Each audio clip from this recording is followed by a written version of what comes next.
Hello, Kokiro. How are you? How was your weekend? What are Who's you this? doing? Who's this? I don't know. Danny Alira. I don't know who I am. That's existential. Mm, How are you, Danny Alira? I'm good. How are you? I'm very good. Got a notification, so Oh, that's good. things are I did not. working. Let's say working. So, Question mark. No, very good, very good. Um, Weekend was good. yep. Did the our shapes and design class on Saturday went well, I feel. Mm-hmm. Um, and then Sunday, all my energy was just devoted to watching Liverpool play. It was It's energy historic. recharge. I Yeah, mean, you were fueled I was very happy. by what happened. It Yeah, I was was very happy. It was very expected, but it was I would never unexpected. thought that was Yeah, gonna it was happen. unexpected based on current form, let's say. Even though Liverpool has gotten a little bit better, at least in the Premier League, not in the Champions League, of course, but at least in the Premier League, things have been getting better. But who would have thought 7-0? No, Because nobody, you because were like that is kind historic. of expected, but That is historic. But for the people that were very much, or that are very much so into data, they truly believed that. I think it's something like the last 10 games, the aggregate in Anfield, so in Liverpool's home, is something like 18 goals for Liverpool and 1 goal for United. oh really? Yeah, in the last ten games between them. Okay, so I get why Samu was yesterday just saying, "Oh, it's Yes. just because it's in Anfield," and I was like, Yeah, I mean, that's "Well, an you can find enormous the excuse you reason. want." Yeah, I mean, last couple of times it was a 5-0 and a 4-0. And I'm sorry if someone here is a Man United Oh, I fan. mean, yeah. Please don't hate No, me. no, no. They just won their cup, so that's fine.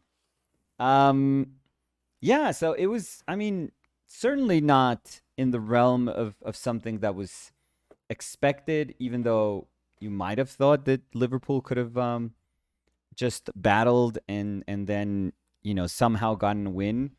Um, Yeah, but not like that. but not the by the biggest margin in like the history of the two teams I think you were telling me battling out. yesterday about how in 42, was it 46? Oh, I forget. It's something like 1946. Yeah. It was 5-0 for United. Hmm. And then last year it was 5-0 for us, for Liverpool. And but yeah, it's ridiculous. No, Yeah. it's a ridiculous score. It's you never expect that in football. And I'm It's just sorry, it was gonna be 8-0. it I could have thought, been. I thought, Yeah, United were just like, it doesn't matter anymore. That's kind of sad when your team. I mean, this has happened to Liverpool too against Villa, but when you notice that your team is like, I just want the game to be over. Like, I don't care. Like, 7 is the same as 10. It doesn't matter anymore. yeah, Just let it be over. yeah. It's a I very think sad after moment. 5, it's just pain. Yeah, I think the game was kind of over after 3. I would say after that Gakpo goal, Hmm. or Gapco, um, as we Well, call him, well, no, the with joke tenderness. is because There's an there's a announcer. yeah Yeah, that always says Gabco. yeah, like from Argentina, They just can't. that And says Gapco. yesterday Gapco, they said Gapco. John Elliott. Oh yeah, no, they were drunk. I Like think that dude was who? drunk yesterday. Who's John Elliott? What are you talking Yeah, about? yeah. But yeah, after 3-0, maybe it was over.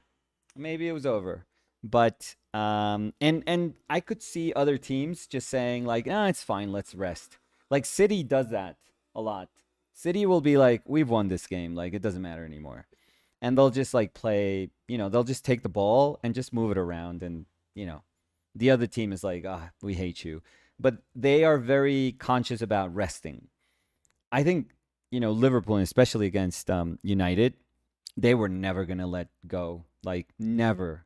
Like if they would have given them like 2 more minutes of play, they even if they could have scored another one, they would have. Yeah, and I also think this happens because of how they've been playing this season. Yeah, it was Because important if for they them. were just like in the top of everything and they are like 7-0, I guess they would have just like Probably like like if passed the ball and let the yeah, time pass. if the But game against Madrid would have been would have, in some realm, you know, would have been like achievable. I still don't think it is. Like to turn around that score, that 5-2 score. If it was something like 1-1, or maybe we had lost 2-1, and Klopp realizes that, okay, we can rest people now, and we can just manage the game. Yeah, I'm sure they would have let go, but the season that they've been having, you could no. tell that the players were like, forget it, like we are not Because like I gonna also stop think, running. yeah, and I think it was something they needed. Yeah, yeah, Because when your team starts to lose and lose and lose, sometimes you just get trapped in like that terrible moment. So I feel like they they couldn't believe they were winning, and then they could score more and more and more. So it was just like fueling yep, them up. feeling, yep, yep. So Yeah, but but it was as a great. game, I mean, I usually don't think these are great games. These are great games if you are like a Liverpool supporter, of course, but I wouldn't say these are great games because they usually speak about one team just being completely trampled. And that's not a great game, I feel. I feel that those are just memorable for all the bad reasons, for sure. But I don't know. I always like games that are just hard fought. Like Liverpool over the past couple of years with City, for example, has had great games. I think those are really good games, and a lot of them are like ties, like 2-2 ties. But those are very cool games. Or you could argue that Arsenal's game, going from 2-0 down to 3-2 in the last minute, that's a cool game. But this is just embarrassing. This is just like, it's like the Madrid game that you're up 2-0 and you're thinking, wow, this is, and then you just realize that your team is not even close to being as good as Madrid. So yeah, I don't know. Very sad what happened in Madrid. Very sad for United fans what happened yesterday. But I think for both United and for Liverpool, the important thing is just for United, it's going to be like, we want to be third. Like, we want to protect that third position. And for Liverpool, is like, oh, this is awesome. Like, I even think for Liverpool, that if they can win, like, let's say 1-0 in Madrid, that's a great game for Liverpool. Like, play well, um, um, keep it scoreless on your end, and then win, but realize that, okay, it wasn't enough. That's fine in aggregate, and let those other teams just battle it out for Champions League. That's totally fine because Liverpool are not even close to being ready to fight for Champions League. But then you go back to Premier League and you say it's Tottenham. The Spurs are in a really bad moment right now. Did you say Tottenham? Tottenham, Tottenham, Oh, that was like Tottenham. No, you can't spell. You can't say all in the Spanish letters. is Tottenham. Tottenham. Yeah, we So I do. was like, what do you say? English, no, you can't spell. Tonham? Yeah, no, no, no. Tottenham. Tonham? It's a ton. Tonham? Yeah, Tottenham. Yeah, ¿Cómo? Tottenham? yeah. It's like Leicester. Tottenham. Yeah, you can't say Leicester. No, well, I never say No, no, no. Leicester. Not I'm saying you as in you, Danny. But I say Tottenham because I say it in In Spanish. Spanish, it's Tottenham. We just say the letters. Yeah. Yeah, no, no, no. But ¿Cómo es? if you say that, Tottenham. yeah, Tottenham. if we go to London and you say Tottenham, get the hell out. Brexit, please. No, because they're gonna Uh, see my accent, so they'll be like, okay, they'll just smell it. yeah, Yeah, and they'll smile be like, and wave. What's get she out talking of about? our village. Yeah, they're in a downward spiral. You could feel it. You could sense it. So if Liverpool can capitalize on that and say, okay, we're going for fourth. this would be like a fantastic season. Yeah, because it's also like a phoenix, Yeah, I like think. reborning.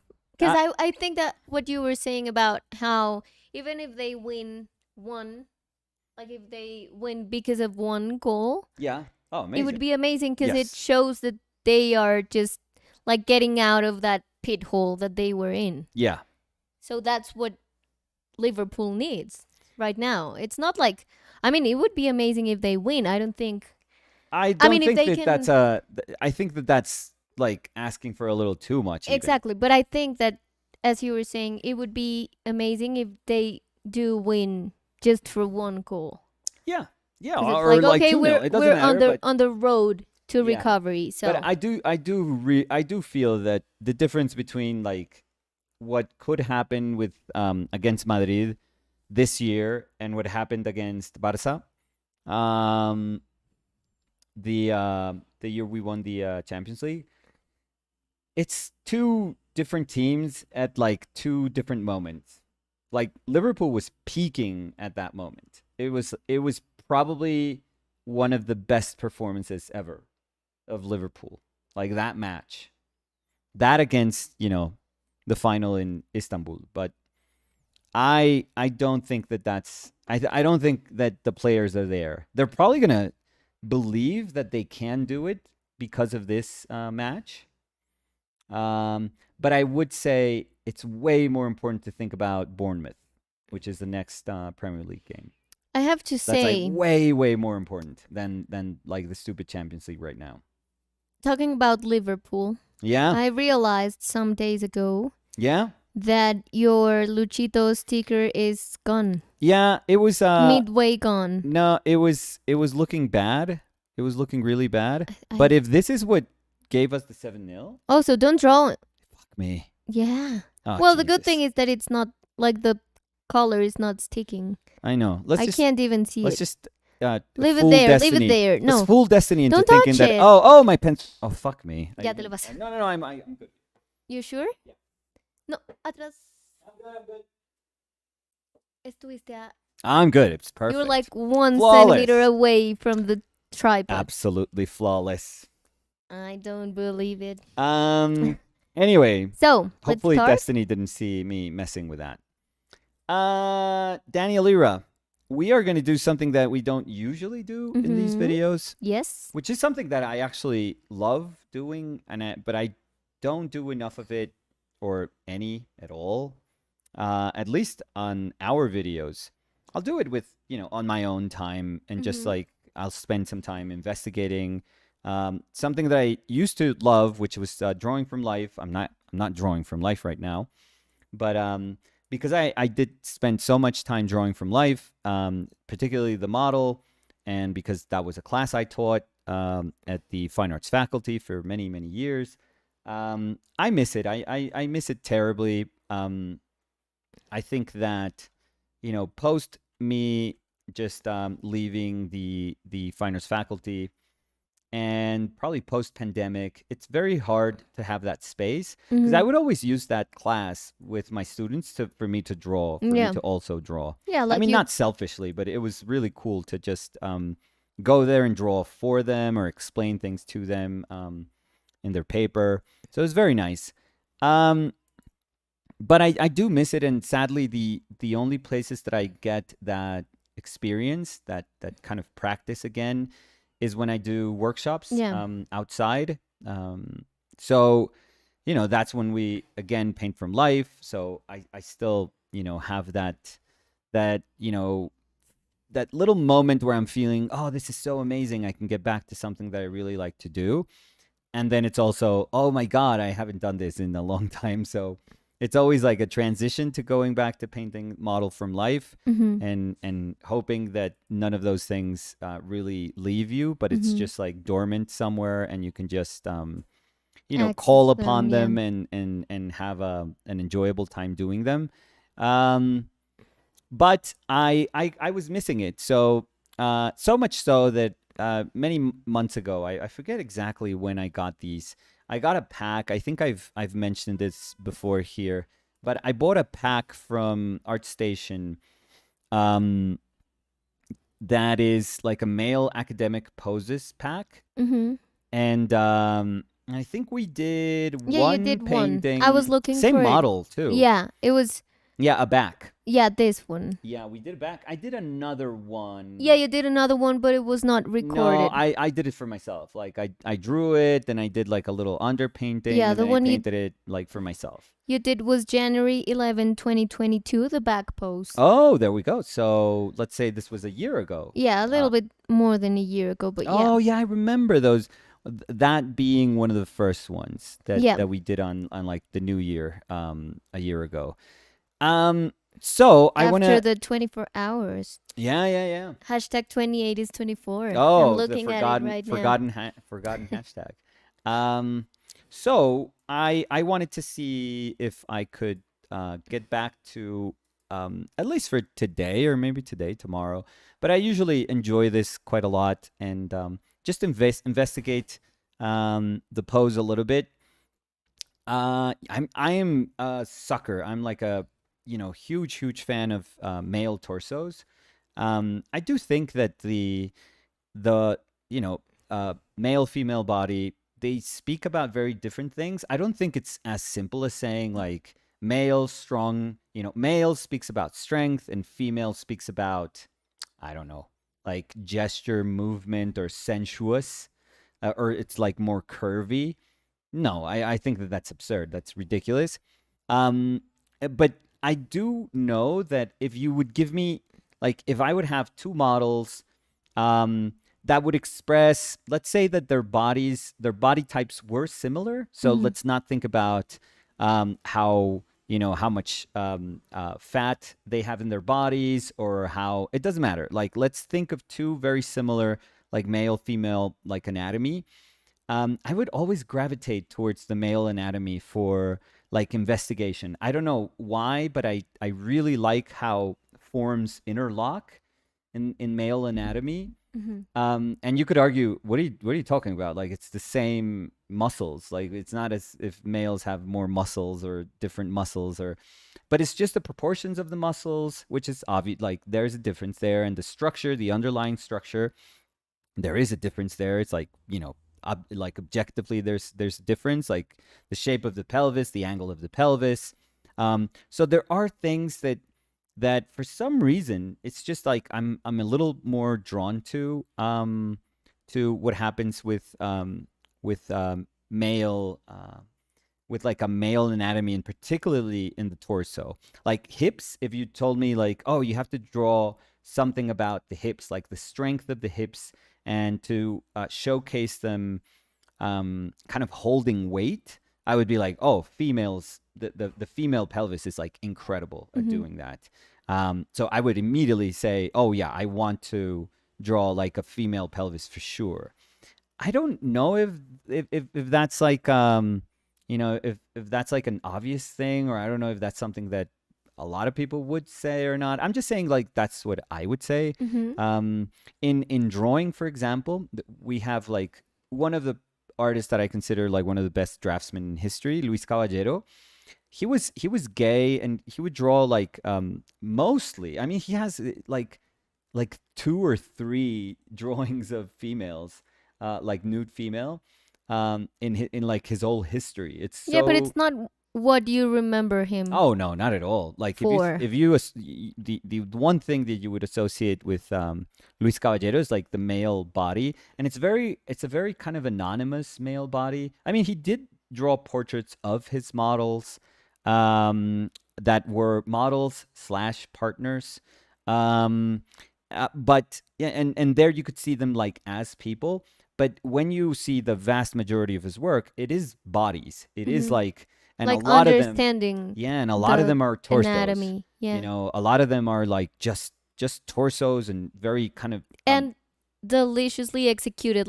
oh, Jesus Christ. Like he It's goes in the minutia yeah, of no, he's every single thing happening in the yeah. torso. It's just. I've talked about this, but I love, like, for example, I think I am a person that's deeply attracted to like a male torso.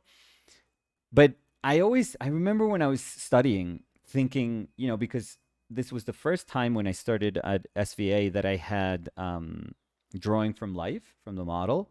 And we had some male models and female models, and um, I would, I would draw the male models, and I would try to look at the torsos, and I would be like, okay, let's invoke my inner Luis Caballero. And as much as I couldn't. Like, I was drawing like a cool torso, or as cool as I could draw it back then, but nothing, not even close to what Caballero could do. And after a while, I realized, I mean, there is a very kind of fundamental difference between me looking at a torso and loving the mechanics of a torso and loving how shapes interlock, and having all these like very, I don't know, like structural reasons why I like these shapes, as opposed to him, which I'm going to say this, this is not a judgment about this. This is a reality, but Luis Caballero would draw his models and then have sex with them. Like, I mean, that's ultimately, he died of AIDS because of how promiscuous he was with his models also. So he had a desire to like jump on that torso. Like, he just felt that was the most attractive, delicious thing in the world. And if that's what you're feeling when you're drawing, it'll show. And you are as gifted as he was. Again, I think he's one of the most talented, drafts people in history. Then there is a difference. It doesn't matter how good you are.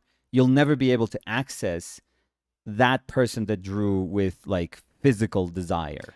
Well, I do think that it goes kind of with what you were saying when you make a painting of me. Not because you look at me like that, but because you are attracted to some things that someone Yes. that does not know me is not going Yes. to see that. They're going to see my features, but they're not going to see me, or they're not Right. going to be attracted to me in the way you are. Right. So I think it talks about a sensibility that goes to the roof when you're attracted to something. Like, he was very sensible to the anatomy of a male body, Yeah. but he was also like, that was fueled by the fact that he was also attracted by the Like person. physical attraction. Exactly. Yeah. You could So sense. he could like fixate in different things and explore them in the drawing 10 times more than you would if you're just Yeah. thinking about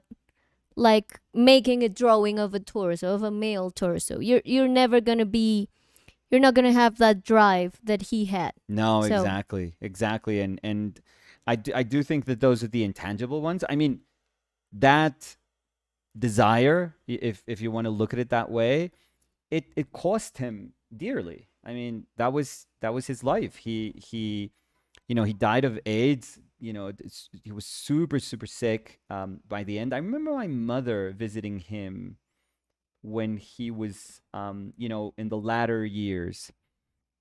And I remember we went to a show.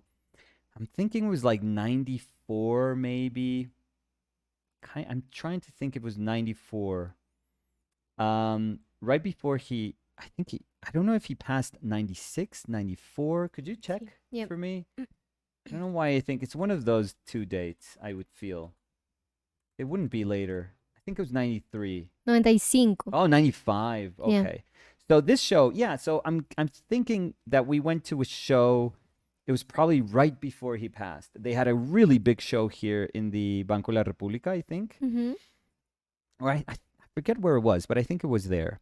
And I remember going with my mother, and it was like my mother kind of feeling that he was about to go, but you saw so much of his work.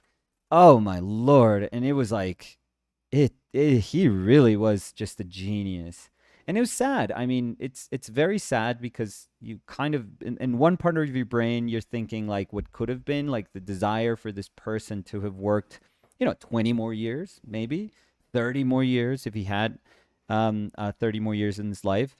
But I do think that life that created those drawings is it was meant to be like a shorter life. It was meant to be like, I'm gonna give everything for this, everything, my body, my health, it doesn't matter, like I'm just giving into this. And I think that's one of the reasons that when I draw, I just draw something that I think is beautiful, but I think it's beautiful for reasons that are not even close to the ones that he saw when he saw his models posing for him, and he just felt that again they were just I mean I say this lightly, but I think it's very true. It's almost like you're drawing, but I I look at those drawings and I feel that he couldn't wait to put the charcoal down or the pencil down to or the pen. He used to do like pen and ink drawings too that are amazing. And he couldn't wait to put his tools down to like jump on top of the model. Mm-hmm. Um, Which again, I mean, it was the majority of his drawings, yes. but it was not all the drawings. But you can also sense the difference in, because you can see some torsos that are like greatly constructed, Yeah. but you can see others that feel like fierce. I don't know how to say it, but you can see like a fierce energy to it. Yeah. I think what's really cool about his work. There's Mhm. always like a power struggle Mm-hmm. between like two male characters or more. But it's usually like you can usually tell that and there are surrounding themes with what he did that have to do with violence here in Colombia also, but there's usually like a figure that's it's this very vague space that you don't really know if the figure is just ecstatic Mm-hmm.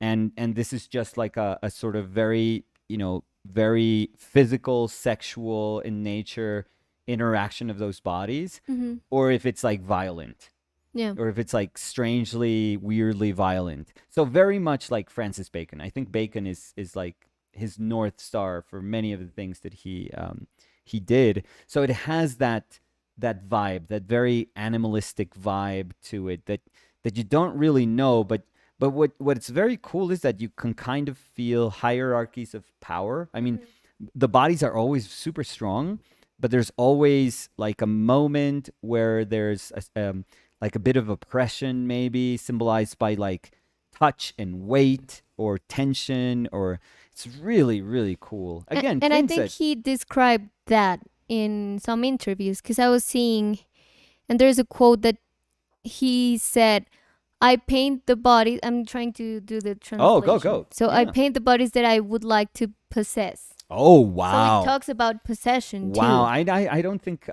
in Spanish, ¿cómo es? Que Dice, poseer? pinto los cuerpos que quisiera poseer. Wow, I didn't have that quote in my mind. Yeah. That's even far stronger than Yeah. I was No, and lightly that's why I was saying like it was like Yeah. a fierce like force that you can read in some of the drawings. Right. Oof.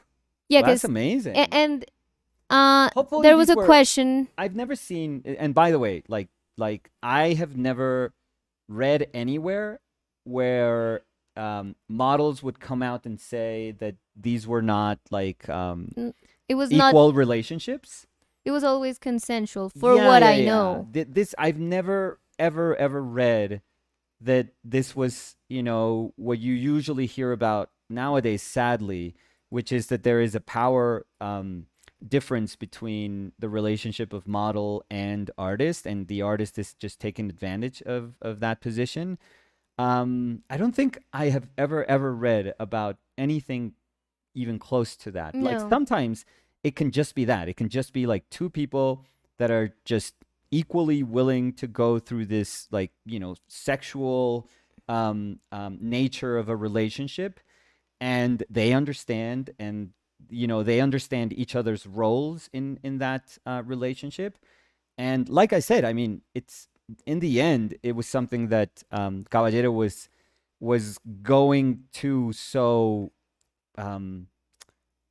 I don't even know how to express it, but he was going at it so blindly, let's Mhm. say, that he was willing to sacrifice his life for it too. So and I'm not saying gay equals promiscuous. No, please. No, we're talking no. about him. No, This it's is just, him yeah. specifically. And we're not talking about like a person painting what they like, the person they want to be with, yeah. meaning that it would translate into that fierce like pulse that you can see in his drawings. No, we're talking about him. Yeah. And when you say power and when you say lots of things, we are referring just to him. It's not like Yeah, no, no, no. generalizing. Yeah, no, no, no, no, no. This was just this is a well-known aspect of his life.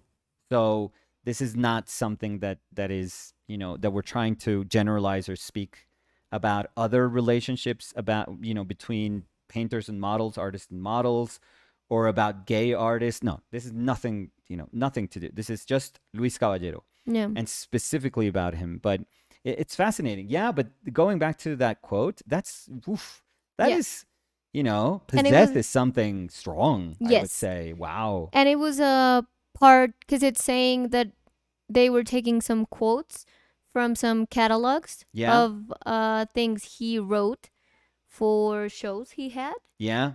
So it was like quoting what he wanted to show. How he wanted to express the Exactly. relationship. Wow. I mean, it could be poetic and in a it way, says but it's, there's yeah. another quote that says, Okay. ¿cómo se dice? Pulsión. Pulse. Just a Okay. pulse. So maybe the creative pulse is the same as the erotic pulse. Okay. That's what he said. And he Yeah. said that drawing was desiring for him. Yeah. Nah. It kind of like Chile, I think. Yeah. Very much like Chile vibes, very much Paul Catmus vibes, maybe I would say. Yeah, but those are the things, like, I would never, like, this is cool because I don't think I've ever felt the, like, again, desire / possession when I see, like, a female male model. Like, I don't have that feeling. I'm probably more in like wonderment of like the mechanical aspect of the body. I'm kind of like a dork that way.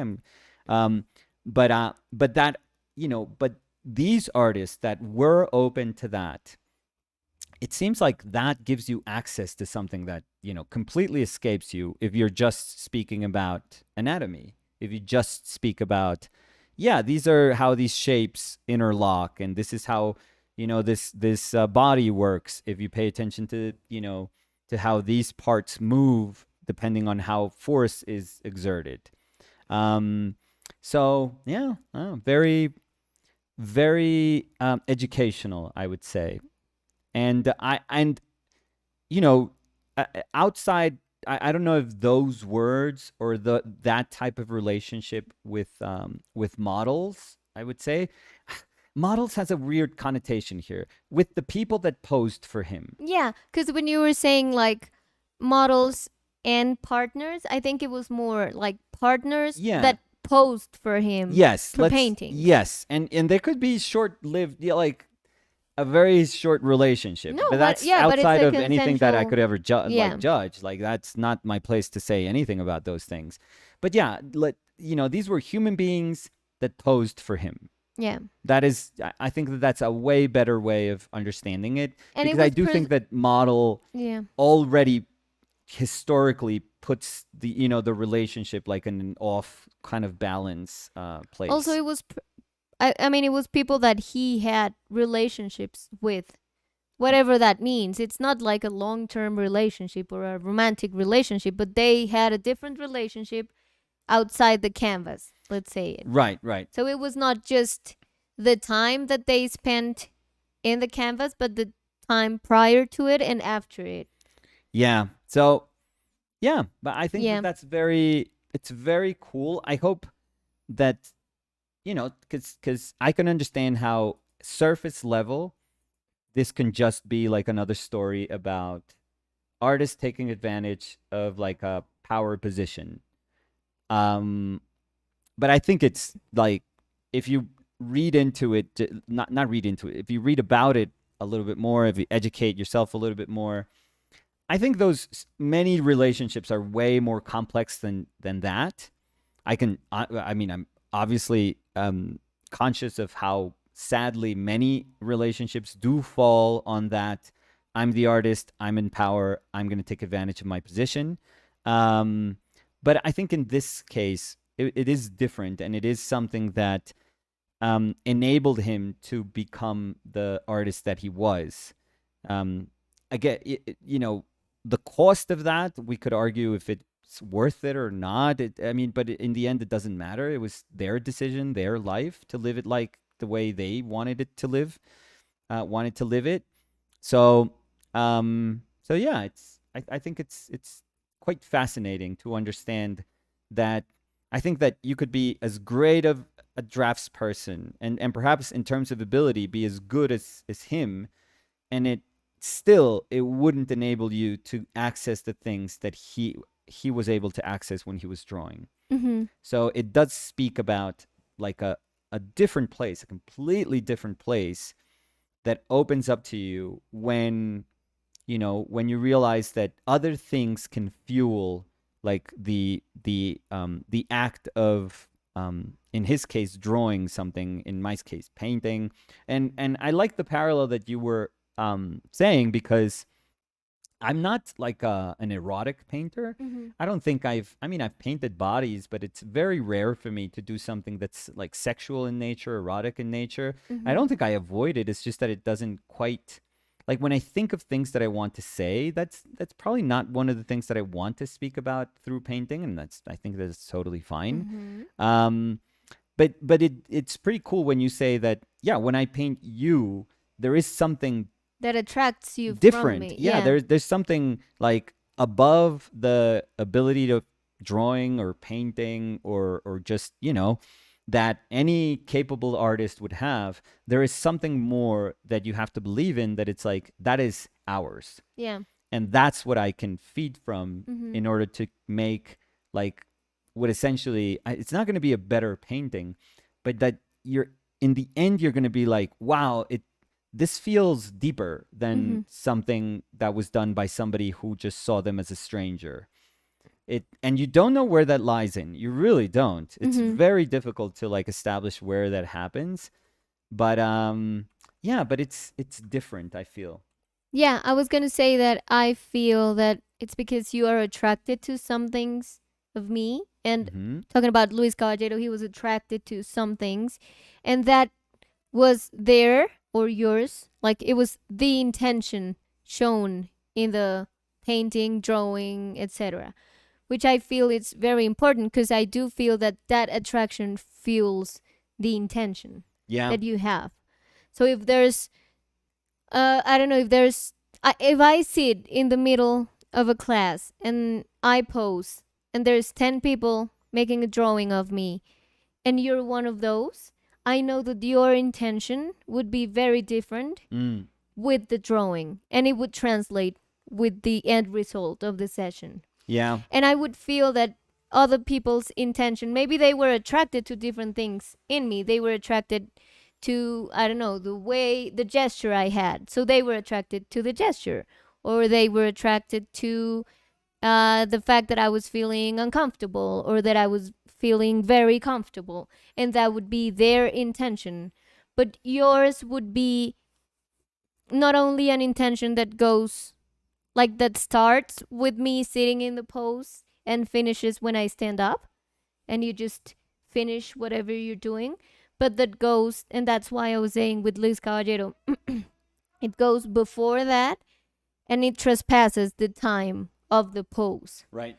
So Yeah. Well, very nice moment with him. Like I said, it's he's one of the best, and I'm probably biased on this, but I think objectively, he is a tremendous, like tremendous. If you just look at his work and then look at anyone that's ever like been obsessed about drawing the male figure, you can tell that he is different and he is special. Like it takes no time to see how good he is. So Nesrin Amin was saying, would you say that makes his painting sort of pornographic rather than just a figure painting? They certainly have that energy. So I was gonna say, Nesrin, I'm sorry, or Nesrin, I don't know how to say it. You can maybe correct me in the comments. There's an exhibition going right now in Mhm. the Galería al Museo Yeah. that was I think it was like curated by his brother, or Okay. he was the one that shared the drawings of it, and it's called it's called Mis dibujitos porno. So Okay. it's like So my my pornographic drawings, little drawings. I don't know how to yeah, yeah, yeah. say it. Yeah. And they are talking about how in these drawings he has a clear intent, like a pornographic intent. It's even in the title of the show. Yeah. So I do feel that yes, he has, and his intention was pornographic in some of those, and Yeah. he explicitly cited that. So it Okay. was more of like a sexual attraction. Yeah. Because Yeah, I I don't don't know if sexual equals yeah, pornographic. that's why I changed I'm it. having Well, but that's the title. It's my pornographic little drawings. oh yeah, no, if that's the way he referred to those drawings, like you can't argue. Like Yeah. what can we say? Nothing. Um uh yeah, it's I would understand. I would totally respect that as a title because of course. Um it's just I mean, pornographic has to still be one of the vaguest terms ever. Mm-hmm. Like the vaguest things ever, especially when it meets with art. Um, because pornographic, as in like the pornographic industry, like sex as business, that I don't think there's any doubt about that. But when it comes into photography, when it comes into painting, drawing, oof, uh, that place is just so murky and weird, and I do think that there is a very different meaning, a very different intent when something is sexual in nature, Yes. um, than when it is pornographic in Yeah, nature. I think maybe it was a title he gave just to Yeah, refer to them as their more explicit probably. work. I mean, he had pretty explicit. He drew a ton of like erect penises, Mm-hmm. a ton of figures also having sex, not as openly. I think you know that I think um today's artists, that this is not the way I refer to them, but this was actually a like a writing an essay that referred to these like young figurative queer painters that are very much like a super powerful force in today's like figurative painting, contemporary figurative painting. It's like queer intimism. They refer to that sort of art as queer Mm-hmm. intimists. Yeah. And I can see like Doran Lamberg is pretty obvious about, sexual relationships. Mm-hmm. It is very, very obvious and it's very, very plain to see in not all his works, but there are works that are just like, yeah. But even that, Yeah, I you're don't right know that if I I would would, never say I would say pornographic to sexual. it. Yeah, I would refer to those as Yeah. sexual. Yeah, and it is intercourse. Like he is very explicitly depicting, male intercourse. And I don't know if I would express if I would think of them as pornographic. So yeah, but this is like a super super interesting conversation. Um, I don't know if that's translated. I think I got books, like a book. Yeah, thank you, Daniel Lira. Um, but I actually wrote for the university, for the fine arts faculty. It had like a publication. I wrote about. They asked me to write about body. That was the theme for that particular edition. The body, like human body, and I wrote about pornography in art, or like pornography. The way pornography can be intersects with art and all the legal sort of issues that it's had when it intersects with art. So uh, obviously, Mapplethorpe was in that conversation, but I took it like yes to that place, but I also took it to very local examples of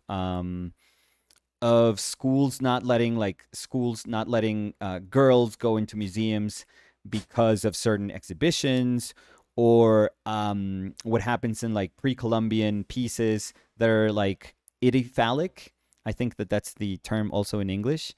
You know, these figures that have like oversized penises, and it was super cool. But I also spoke about like Bart Simpson and Donald Duck. I was talking to Danny about this like in a conversation that we were having like a couple days ago. But there is a Donald Duck cartoon that I don't know if you guys, maybe some of you guys remember it. That it's like Donald, I think it's Donald like enlisting in the army or something like that. And there is a scene, and Donald Duck, probably everyone can just close their eyes and remember, he just wears like a little shirt, like a little sailor shirt. But, you know, he's not wearing anything, you know, in the bottom. He's like many other characters. They don't just, they either wear like shirts and no pants or pants and no shirt. Um, but there's a moment where he is naked, quote unquote naked. So this concept of nakedness, and I think he's like taking a shower or something, or he's taking a bath, and then he realizes that we as viewers are seeing him naked, and the first thing he does is he covers like his genitals, like Donald Duck covers his genitals, which means that he's covering the thing that's always exposed, and he's never had an issue with covering. And it's so cool. Like that to me is like even conceptual in a way, that it just shows you how deeply aware we are of an area of the body Mm-hmm. that is like that is the source of our fear and our insecurity and our shame. And he just immediately, you know, not, he doesn't associate nakedness with covering his upper body, which is the thing that has always been covered when he takes off his shirt and he's like taking a bath or shower. But he goes immediately and like crosses his legs. I remember I think he crosses his legs and he just covers his crotch region. So it's really incredible. I thought that was like, yes, this is like perfect. It's magic. It just speaks so much about who we are as like a dumb society. And I also spoke about genitalia in the sense that pubic hair is like a thing that is, you know, dramatic in art. And so, you know, if you were depicting like a nymph, for example, or like, well, usually not goddesses, but let's say that it could also fall into a goddess, or just like a mythical figure.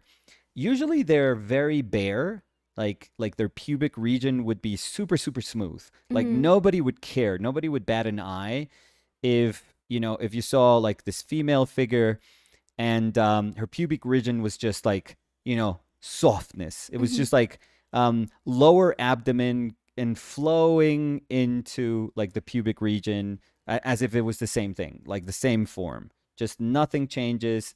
You know, it could just be like another moment of the abdomen, and nobody cared. But for example, with Lucas Cranach, he painted, when he painted, he's super super famous for this.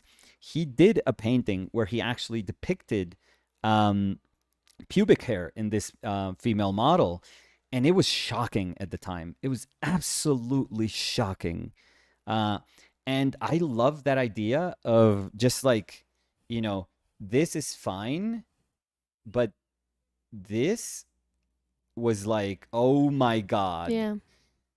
It was like, yeah, we can deal with this. But this, because he had like these little curling, tiny little, very soft, tiny little strokes on that on that female figure. And it was like, I mean, people were like, oh my God, you know, this is we are not going to we are not going to accept this as, you know, a valid representation.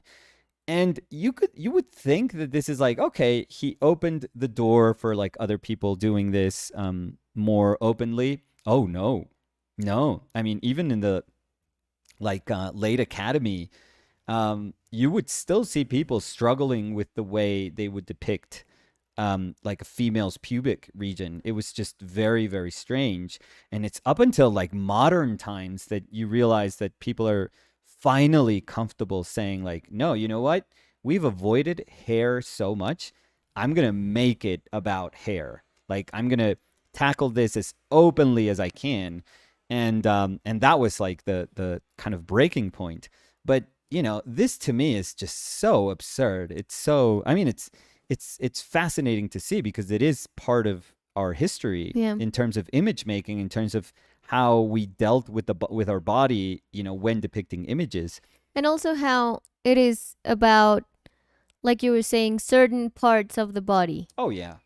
Because it's like the only part we care about, hairs or not hair, because we feel it's more graphic, Yeah. which it doesn't make sense. And I was gonna read again another quote Oh, from go please. Luis Yeah, Caballero, go because he was go. also talking about that. Because so I'm gonna translate again as I read. Yeah, go ahead. He was saying a leg. It's not only a leg, but it also has an erotic interest in it. The problem is that even though I paint nudes in very different poses, people just look at the penis. And that's what he was describing that, saying that he had like this erotic intention with all the body, Mm-hmm. but people were just like fixating in the fact that he was painting nude males, but not nude as in Yeah. a nude torso and nude legs, Yeah. but it's like a nude penis. That Yeah. was the only thing. Yeah. So There is. so it goes with what you were saying, because I mean, even the Donald Duck thing, Oh, yeah. it's the fact that we have some parts of the body that we feel that can't be out there, because we don't care if we have our naked arms, Yeah. because they're still naked arms. I mean, and you're kind of naked. If you're showing your arms, it's like your naked skin. It's the same as if you were naked, like completely naked. But if you're completely naked, what people will go to see always is like those parts that are meant to be like always hidden, Yeah. or like always just like you can't see that. Again, it's like in being in a bikini. You can see all the body, but Everything you just can't except. see that. It's like you have to cover that, because then it's gonna be like another thing. Then people associate it with something more sexual or erotic when it's just a body, like a Yeah. naked body. And for me, it's so weird how people can associate a body with a sexualized idea of the body just because they are showing a part of the body. It's Yeah. like, oh, now I can see everything. Now I can't just unsee it and look at you in a different way. That's why I feel it's so important, though, or it was important for me to understand the body as a body. And I think that happens to a lot of people that do live session drawings, because you see a body, and you just understand a nude body as a nude body.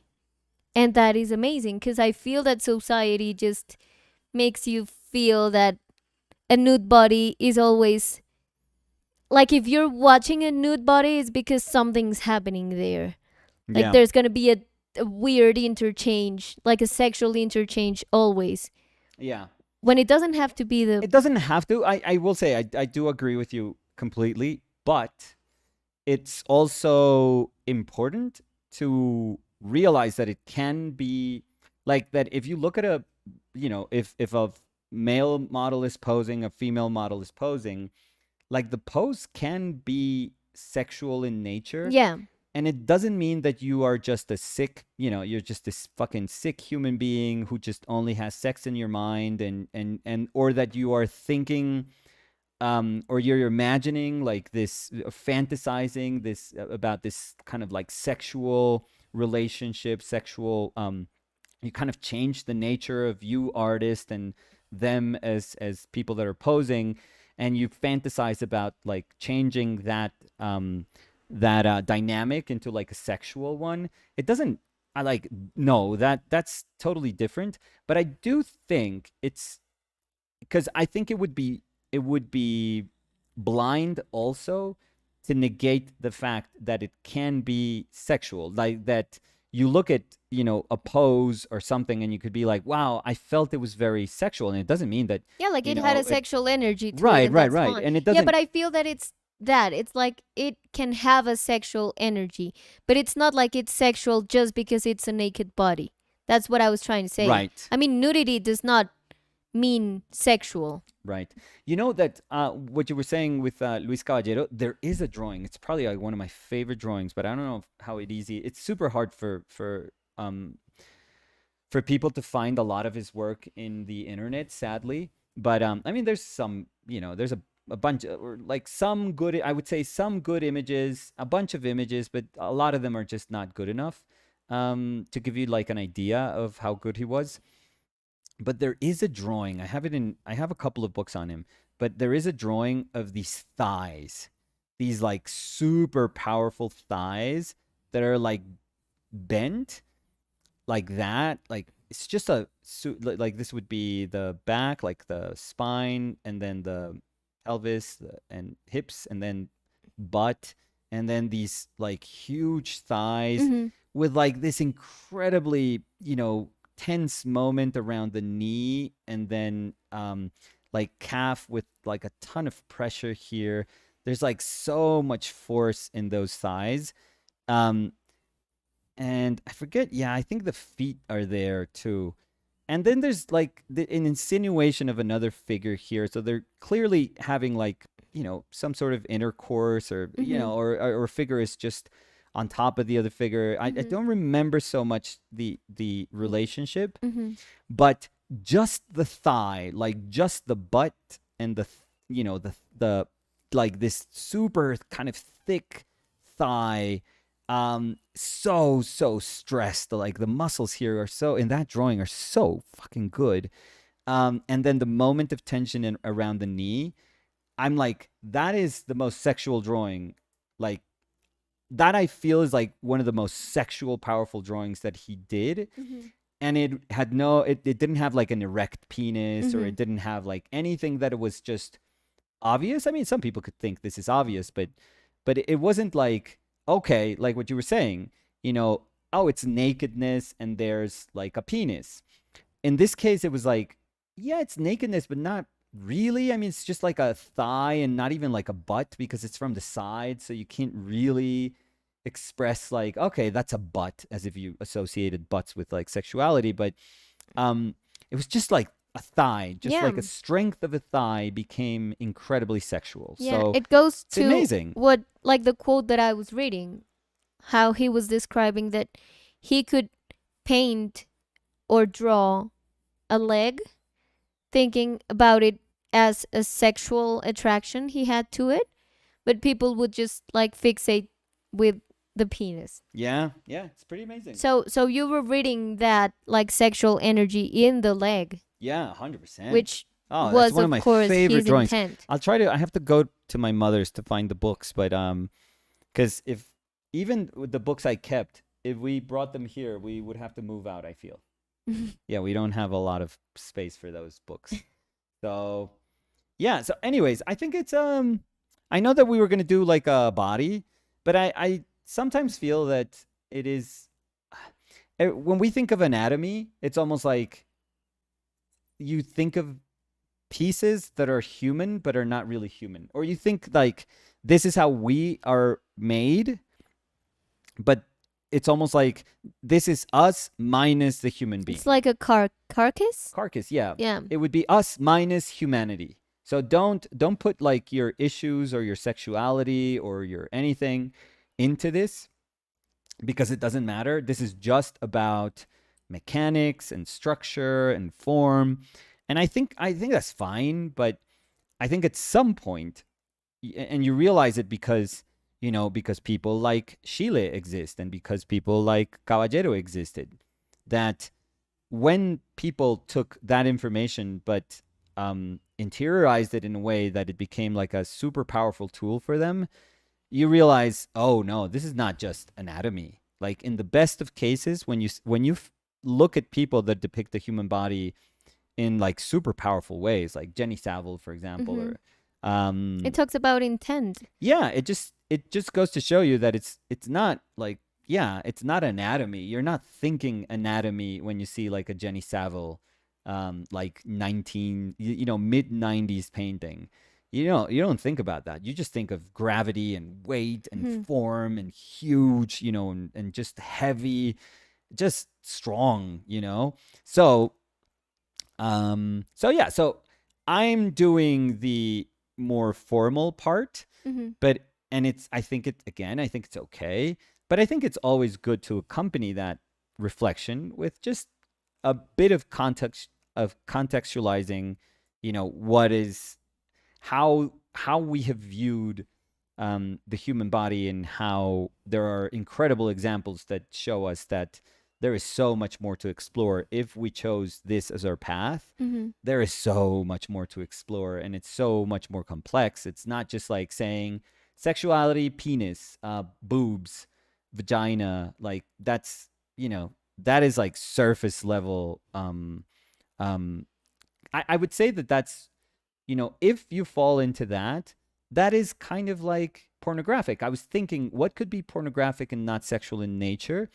And I don't want to say it because it was Chicholina, but when Coons took the photos of him with Chicholina having sex, I would say I don't know. I don't even know how to understand those, to be quite honest. But I would think that it's maybe his acknowledgement and his empowerment. I think it was more about him, but because she was fine with, like, she was a, porn actress. So she's totally fine.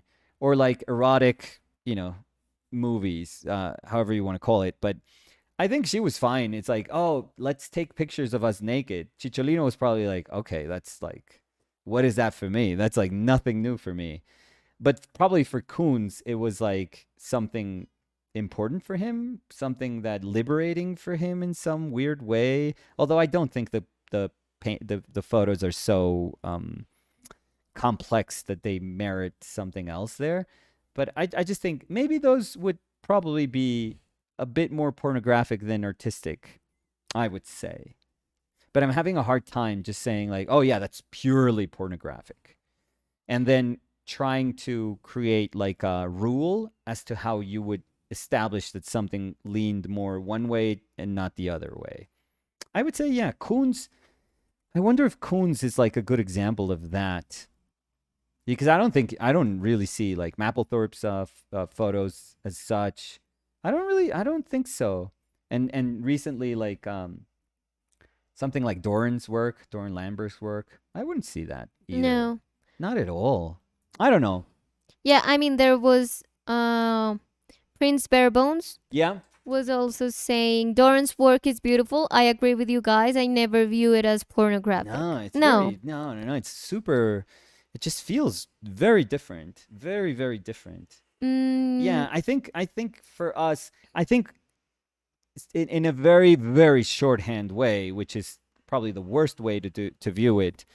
If we equal sex to pornography, then yes, we're lost. Like that is, I would say that's a very yeah, myopic way of and looking at in it. that sense, I guess people that see it like that, they could also understand nudity as sexual as pornographic. I know. So Yeah, it's that's just like even. they Yeah. just like Oof. blend it together and it's like Right, right. So yeah, it is complex. It's a very complex subject matter. Yeah, and for us, we just make it harder. For human beings, it's our ability to make things harder. Oof, we are amazing at doing those things. So Danny, we should get into it. yeah. So I used again, just to iterate. I'm using the reference photos that come from these folders in that are available for purchase. So I will plug these packs. This is the male academic pose pack. I don't know how else to describe it, but if you go to ArtStation and if you look at resources, I feel that's what they're called, the tab. Um, and if you haven't, just hated on ArtStation because of the AI talk, but if you go there for the resources, they have plenty cool ones. They have like a female pack, male and female pack, male doing Yeah, like actions. combat Like yeah, poses and yeah, action poses, so yeah. stuff like that. Like you know, nudes with swords. It's actually it's actually pretty kinky when you get down to it. But No, but I don't no, think I'm it kidding. has I'm to. kidding. Yeah, That I was know me. that was a Just joke, yeah. but I mean, we have to clarify. 'Cause, No. This is I mean, we're talking no. about the importance Yeah, of no. nudity as nudity. No, this is for people that want to practice and let's say they want to be able to understand a little bit how to do more dynamic poses for things like comic books, let's Yeah, say. and also Or for understand how the figure, like how force in the figure translates in the muscles, if that yes. makes sense. Yes. So, that reminded me of Croquis Cafe, Yeah. which was my go-to Croquis in YouTube. Café. Which, Yeah, by the way, I felt it was amazing yeah, when it was that free. no, that it was in YouTube and it was never censored. Right. Yeah. Like YouTube had like this great moment when it understood that Humanity, yeah. nudity was in that channel understood not as we were saying as a sexual nudity, but they understood that students were using that Yeah. for drawing and for Yeah. anatomy purpose, academic purpose, and now it's gone. We can't have Well, nice things. I think there's a couple of videos, but it's not as it was before. No, not at all. And they started charging for stuff, which is totally fine. No, That's, it's fine. For that's sure, their yeah. business, and if that's the business model that they ultimately wanted, that's totally fine. Um, I always hoped that, or I still always do. I mean, business models are different, but that they can pay the model up front for doing that job, and then for every whatever they make on the videos, Yeah. they also get Like a a percentage of percentage, that. yeah. The models, because Yeah, but that was a great it was a very tool nice for me. resource. Yeah. It was a very, very when cool I was studying. resource. Yeah. So, so should we say hi? Yeah, please. We've been talking for a long time, I feel. What's new from that? I know, We always right? talk a lot. So, Marcelo Peralta was saying hi, Chili Marcelo. in chat. Hi, Danny and Nico. Hey, Marcelo, how are you? How's your sketchbook gift for your wife going? I hope she's not listening. Pressure. Maybe she's listening It's a and lot she's of like, pressure, "What?" Danielira. Yeah. Thank you for I that. ruined the surprise. Yeah. Cody Winnicky was saying good morning. It was nice to finally see some goals, referring to Liverpool match. Yes. Yes. I would say that it was really nice to see them scoring in such fashion. I have to say I was pretty emotional when Bobby's goal. scored. Yeah. I was just feeling nostalgic. Yeah, he's a. I'm gonna say he's one of the great players that have played in Liverpool. It's for just sure. sad to feel like End of an the era. time is changing. Yeah. It's sad. I think when Sadio left, like that started to become very real. Yeah. And I don't think Hendo and Milner they can stay at the club and be. I think Milner probably stay at the club until he's like 81. Yeah. Just Like you're next gonna year. play 30 seconds. Yeah, but it's sad when you realize that they have to move on. Yeah. They have to. I think it's gonna be very hard for me when Virgil. Yeah, goes. he still has some years. Yeah, but Still I has feel a like bunch of he's years. I don't know, in my he head quickly became he's like yes. Like I see him and I feel that he feels Liverpool. I don't know. No, That was a weird way to construct the sentence, but yeah. No. I think fans see him that way. Because too. I think there's players that you can associate them just as the player, Yeah. but sometimes you associate the player with the team because it's like so essential to the team Yeah. that you kind of understand them there. Yeah. And then when they maybe change the club, it's like hard to understand them in a different place. Oh yeah. Like Messi. I mean, no. when Messi was out of Barca, I think it was weird for a lot of people. It was like, what? I think it's still what? weird for people. Yeah. So Norberto Perez was Norberto sending Perez. 2 dinosaur emojis. Oh right. Hey, right, Norberto. yeah.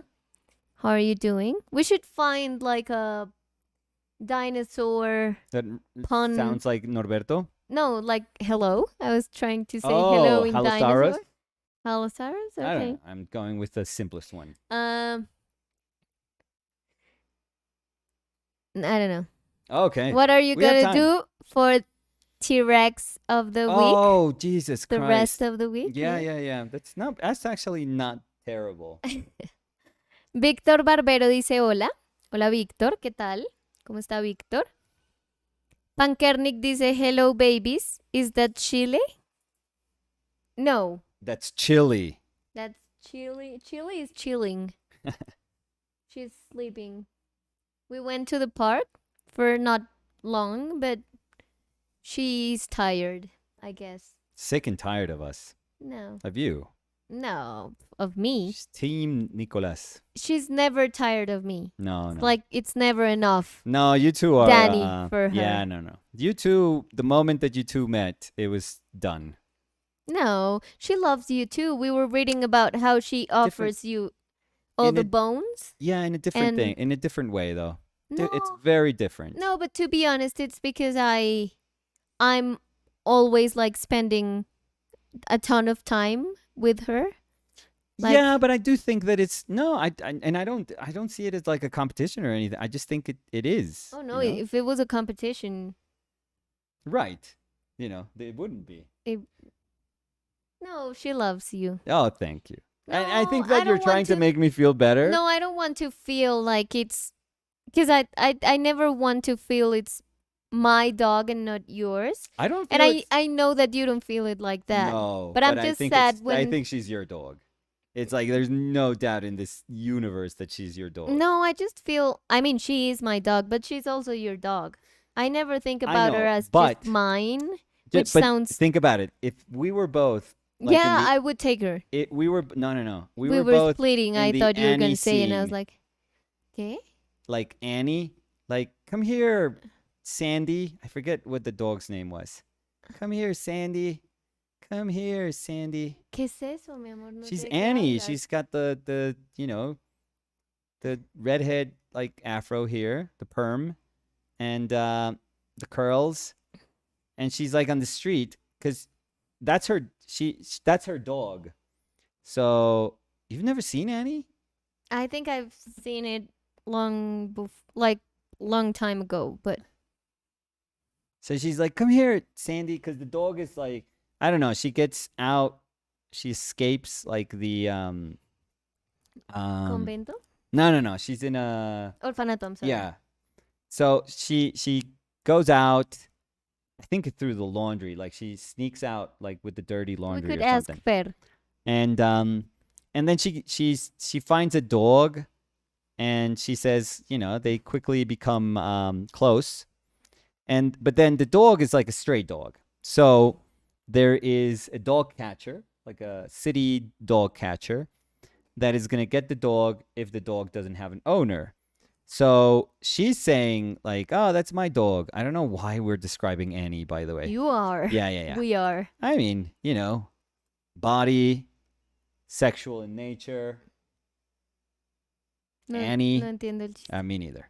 So she's in the street and she starts calling, but then there's this dude or this couple or something that wants the dog also. Maybe it's a dude. And they go like, "Come here, girl, boy, whatever, blah, blah." And then the dog runs to Annie so that she can fake that she's the actual owner of So the all dog. of this to say that she called the dog and the dog went there. Right. So if you were Annie, so if this is Annie, so let's call her Danny. If you're Danny and I'm Mr. Warbuck, because obviously that's a joke that you would get if you saw Annie.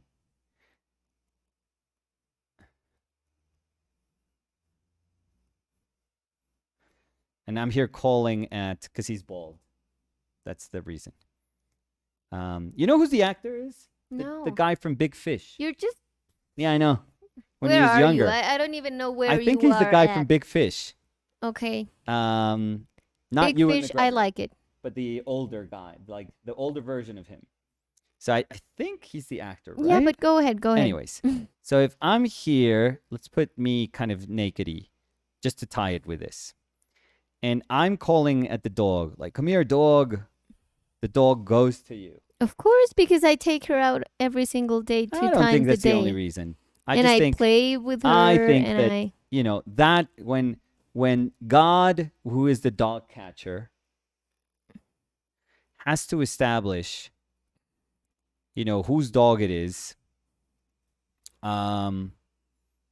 he's gonna see that and he's gonna be like, Well, but if you have a treat in your hand, I think you can fool no, I think she'll go to the you. dog catcher. No. I think she's still like, you beat treat. No, I I don't feel. think so. I'm like Treat hulking beats here. everything. Food beats everything for her. Yeah, but you're like, I became Hulk. I don't know why. Okay. Yeah, but she loves me. Like a very Kirby Hulk. Here. Coco. I don't know what we're doing. And let's do the shredded pants, because that's like, There we go. Nice. Tied everything together nicely, seamlessly. Perfect. Parting Mist was saying, "Man, Big Fish was such a cool movie." Oh, it yes. was. Yeah, I Pretty like it a good. lot. And Parting Mist was saying, "I call my dog anagram all the time, and I of course call them Sacred Guardian."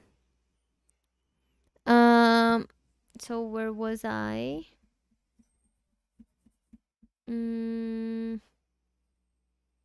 So Prince Barebones was saying hello all.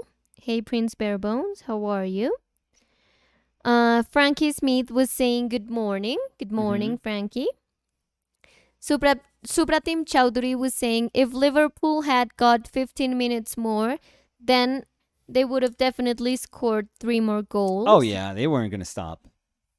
Cody Winnicky was saying, I feel like 7 goals is just an insane number of goals in general, even if United had scored 2.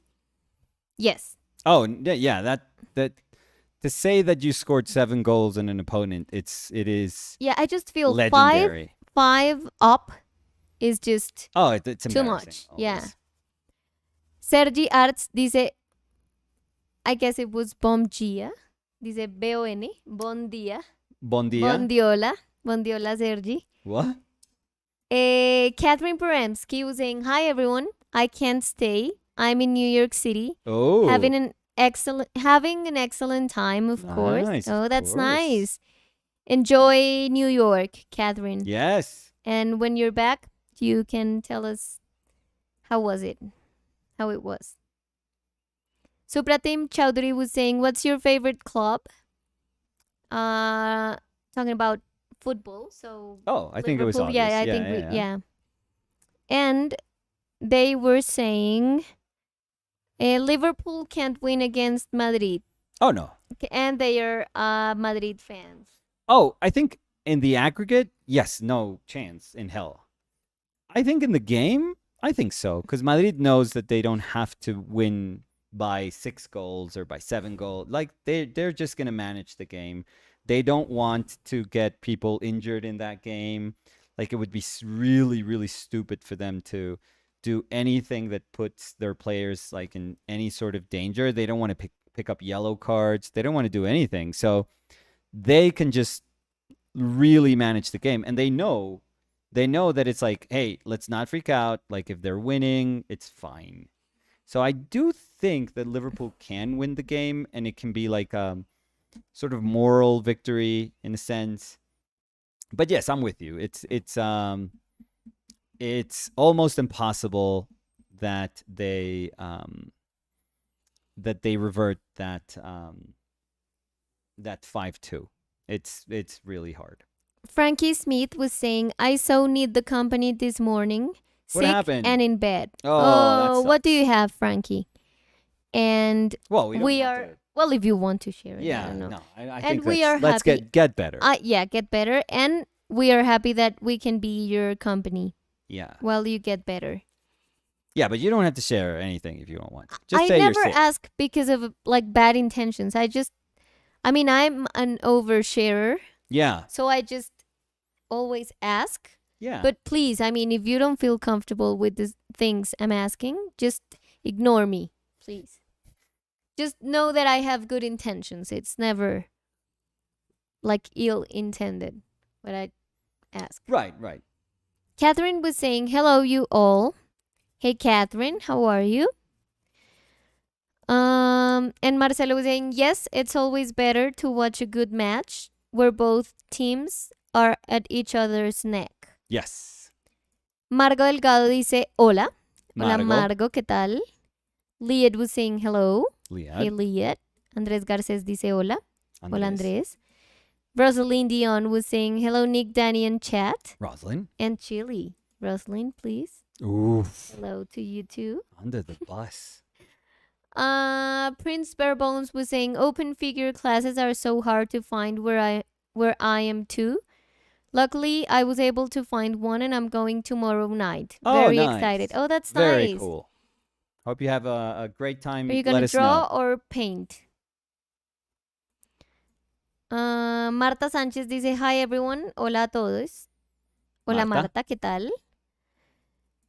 Doña Marta. Ezra Bugrahan was saying hi. Hey Ezra, how are you?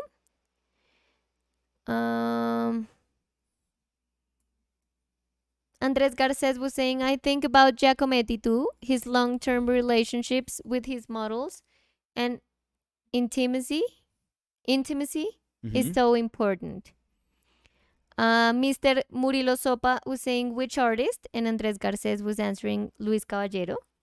So yeah, we were talking about Luis Caballero. María Cacaíto Pelón dice morning, Dani, Coco y Chili, ¿cómo van? Hola mi Cacaíto. ¿Cómo estás? Nosotros muy bien.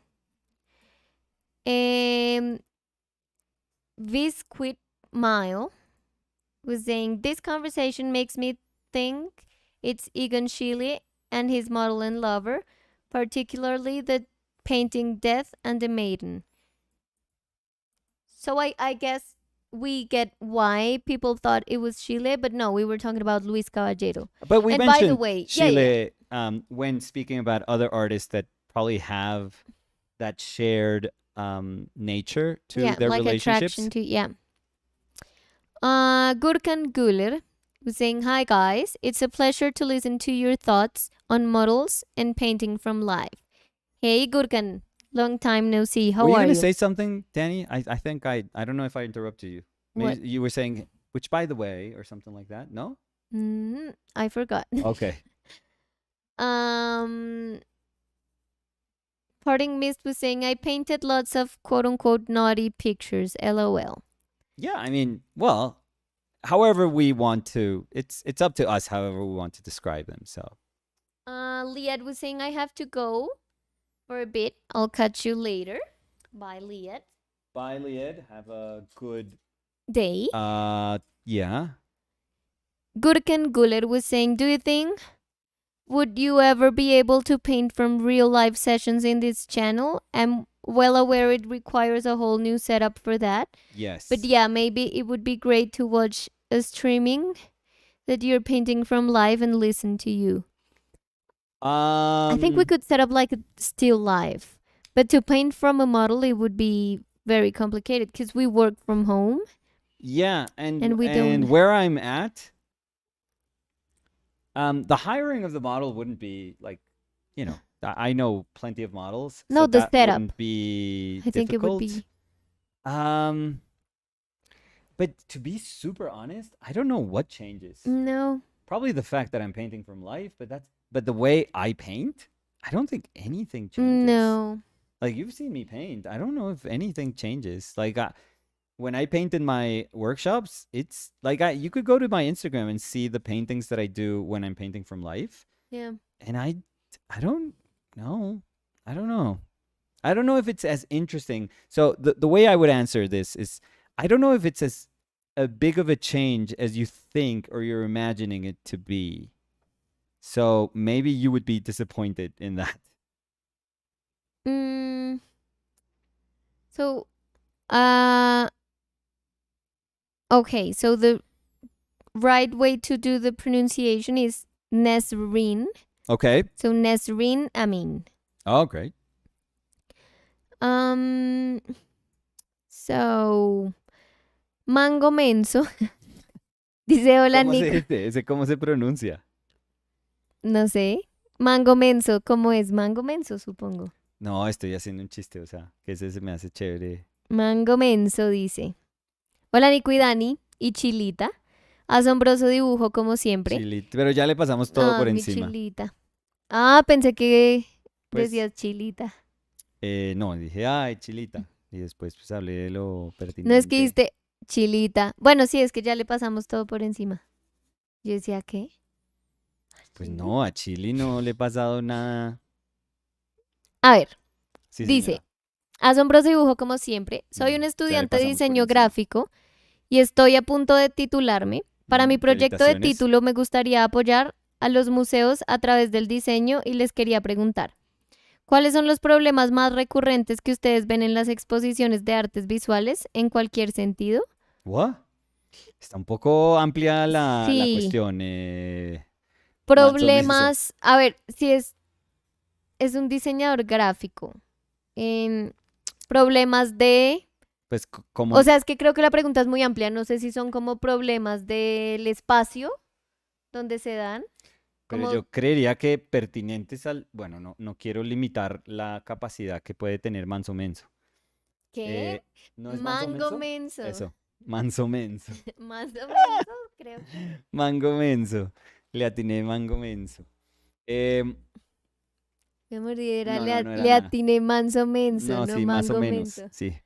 Eh, pero supongo que tiene que ver, lo que sería pertinente es cómo se presenta la información que quiera ser socializada, que el museo, la institución, la galería o el artista sienta que tiene que comunicar, ¿no es cierto? O sea, es Por eso, pero como, estás hablando como según la disposición del espacio. no, pues sí, o sea, sí, pero eso ya también tiene que ver con el diseño de la galería, o Por sea, eso eso yo iba a sería decir como conjunto que con sí el es más, diseñador, por eso yo estaba no hablando que sí sería, puede ser como un problema estructural de la galería, sí puede ser un problema de lo que se decide mostrar, como un problema más como curatorial de la galería o uy, como un sí, problema. no Por eso yo sé, decía que para mí la pregunta es muy amplia y quisiera saber sí, no, como problema en qué, como dígame de qué, que me digan, no, un problema de recorrer el espacio y uno ya sabe que es un problema. sí,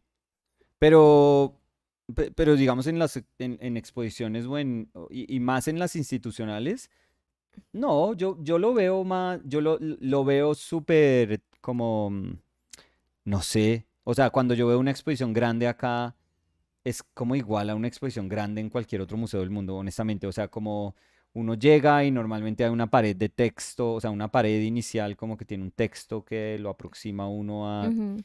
a una manera de entender, de contextualizar lo que va a ver, de acercarlo a uno como a la intención que tiene la obra, la colección, lo que sea.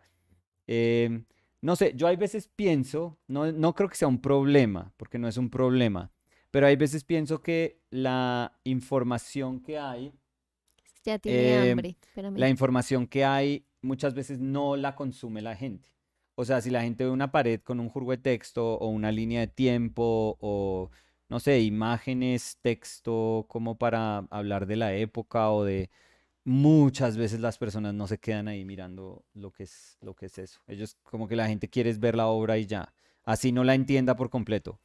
Entonces, pero no sé, o sea, yo pienso que eso también hay veces tiene que ver con lo que uno quiera como espectador sacarle a la obra y no tanto que uno diga, ay, no la voy a leer porque está mal diagramada o está como en un sitio en la pared que no es como tan eficiente o no sé. Y pienso que los problemas que tienen que ver con espacio, que creo que es a lo que Dani estaba como más o menos apuntando, eh, de pronto son más como endógenos a cada sitio. O sea, no creo que sean como unas cosas que uno podría generalizar, si soy honesto. Yo creo que tocaría trabajar en conjunto con esos espacios para saber cuáles son las expectativas que ellos tienen al tratar de como comunicar algo o al tratar de socializar algo y no pensar que es que siempre van a ser las mismas o deberían ser como las mismas variables, creo. No sé, no sé. Otra pregunta, Dani. Dani, ¿dónde estás? Dani, Dani, por Dios. No, Danny's Chili's um, lunchtime. So she's having a chili dog, actually. Been trying to um, teach Chili how to eat chili dogs like Sonic does. And, well, a chili dog's not spicy for, yeah. Um, we are doing good. Chili's not doing great with the chili. Um, she's had diarrhea for the last 2 weeks in trying to take in trying to get used to that. So we probably still have some more days to go. I'm kidding, by the way.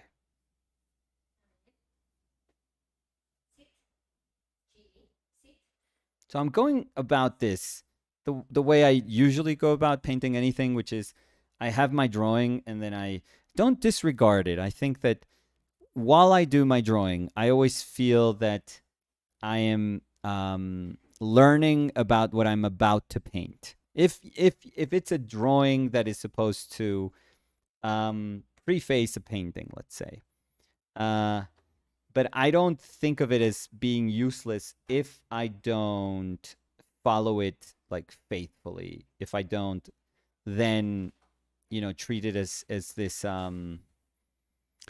super kind of sacred, mark making that I have to then conform my painting to.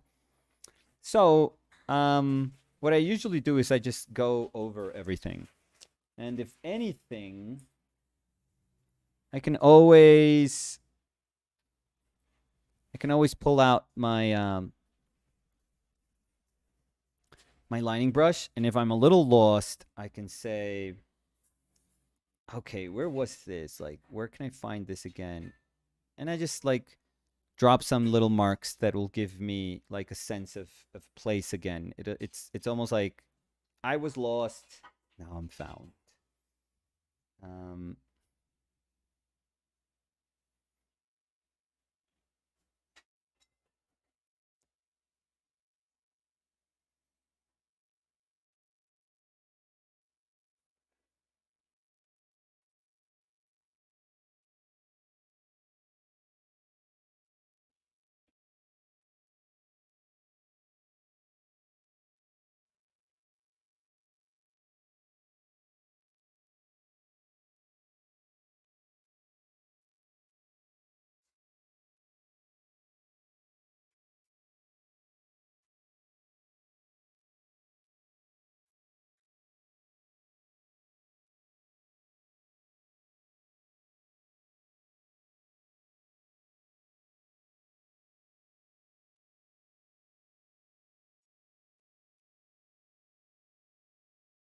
and some of these newer like marks, this, let's call it overdrawing.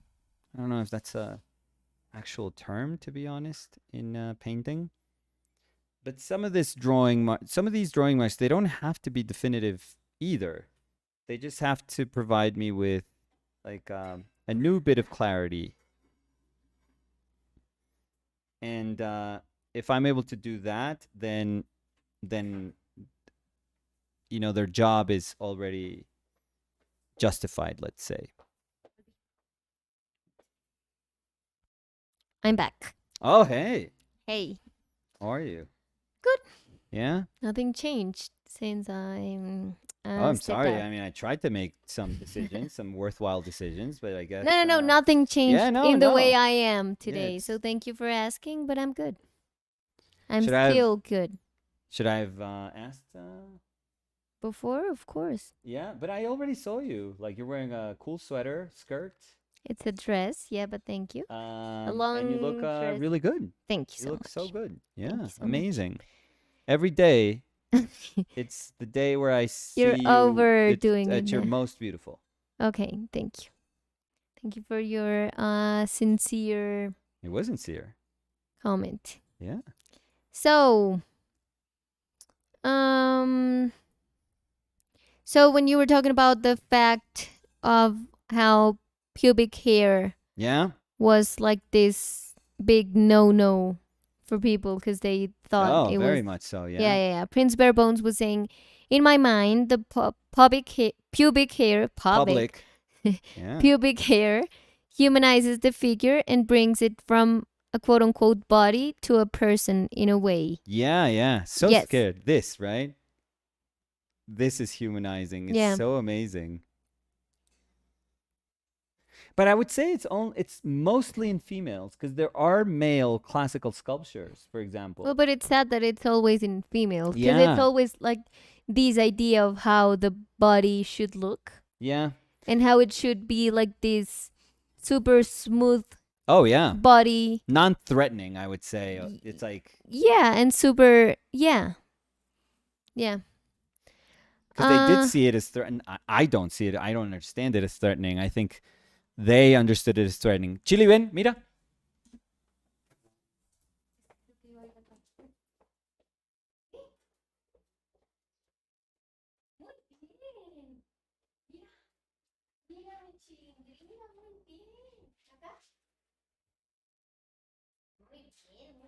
Yeah, because I was thinking of Michelangelo's David. I think it has like beautiful. If I'm not mistaken, it has beautiful kind of like carved pubic hair. And nobody, I don't think that's nobody's ever had an issue with that. I feel so. No, also because in male figures they associate it as like a masculinity. There's And there's plenty that don't have it, so I don't know if it could be like it would be like a ubiquitous symbol for anything, mm, to be super honest. I don't know. But it could be, you could be right. It could be as a beard or as like a mane, like a lion Yeah, when they grow it's their like a mane, it's like, hair oh, in chest in a yeah. male's body. It's like a people understand it as masculinity, like force, like powerful, and they don't want to see that in a female body. But um, so when you were talking about Donald Duck, Uh-huh. hashtag white gypsy was Okay. saying yes, people put trousers, pants on animals. Mm, uh, uh, uh. Prince Barebones was saying the university I went to used to have completely open figure studio nights, even open to non-students, Oh, that's so but cool. they had to stop Oh, that's because so sad. someone in the community was being creepy at the sessions. That's why it's so sad. That's why I was saying, yeah. We can't have nice things. No. That is the truth. And it's because of that idea of naked equals sexual, Yeah. which is, it doesn't make sense. Somewhere around. No. Oh, it's right here. Yeah. Look at her. I think she was trying to say hi. Hola, mi chili. Um. She's climbing up my leg. Oh, Ben Chili. Or she's or she's hungry. Wait, is she trying to eat your knee? My leg, my thigh is actually I've heard it's delicious for dogs. Well, yeah, maybe. Mm-hmm. Parting Mist was saying society makes us think that sexuality is somehow bad or something to be hidden. Yeah, that's for history, sadly. Mm, Irving Giovanni dice, ¿conocen al maestro Gilberto Aceves Navarro. Su trabajo me ha ayudado mucho a entender conceptos básicos de la plasticidad y del dibujo. Uy, Yo tengo que decir que no. no, yo tampoco. Pero es más Vamos a nuestra googlear. ignorancia que si su maestro ha sido muy valioso, qué maravilla. Eh, ¿Colombiano? no, mexicano, por lo que veo. Ujú, Sí. Nació y murió en la Ciudad de México. ujú. Nació en 1931. Murió en 2019. Recientemente. Dice, lo voy a leer, está en inglés, entonces lo voy a leer en inglés. Ujú. Was a Mexican painter and sculptor and a professor at the Escuela Nacional de Artes Plásticas and Academy of San Carlos. Mm, So let's check it out. Debe ser más como moderno, ¿no? O sea, si nació, o sea, debe estar trabajando en los 50, 60. Ah, o Mira, más, más como... está divina esta foto en el Sí, muy... taller. Ah, bueno.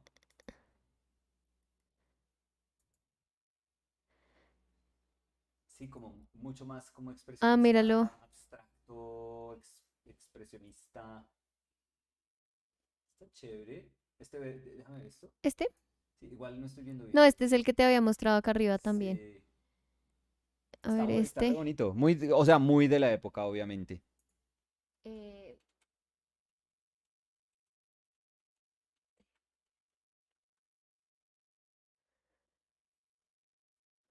a ver.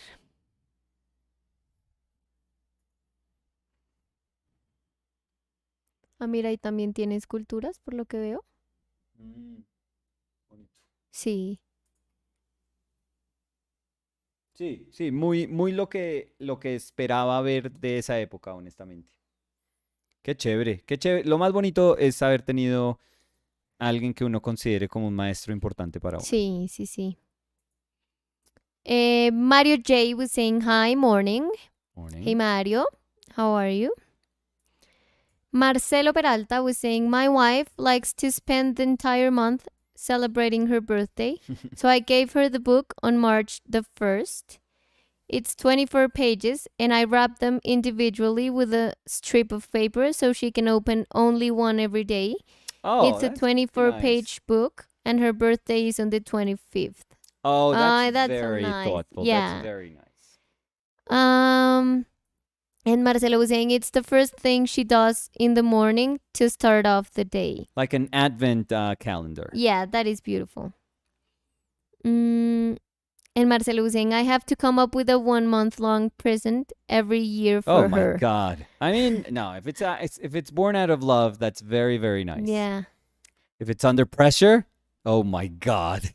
Well, for you it would be easy because I was born the 4th. Oh yeah, I have It's like 4 days of 3 hell. presents. Yeah, and you're done. For me it would be hard because I you're would from be, the 31st. yeah, but I wouldn't put you through that. Um, Just give me a figure and we're good, Danny. well, I can give you pieces, a hand. Okay, that's Then like not even no, funny. and there's no. I mean, I don't broke have it. to break it. No, Yeah, I would it give was you. a statue. It was a beautiful statue. But I had to cut it into 31 If you don't pieces. mind, I need a hammer for your birthday. Yeah, and in the 30, I would give you. No, 31st, crazy no. glue. I was gonna say the 30 Uh, super glue. No, because then what did you give me on the 31st? The time to build it. Oh, time. The greatest that's gift of all. It is. It is. Javier Ugarte dice: Hola Dani y Nico, aquí preparando mi paleta. A ver si me lanzo de una vez, jeje. Hágale pues, Javier. Bueno, Javier, ya pasó tiempo desde el comentario. Sí, deje la ¿Empezó huevonada. o no? Yo necesito saber.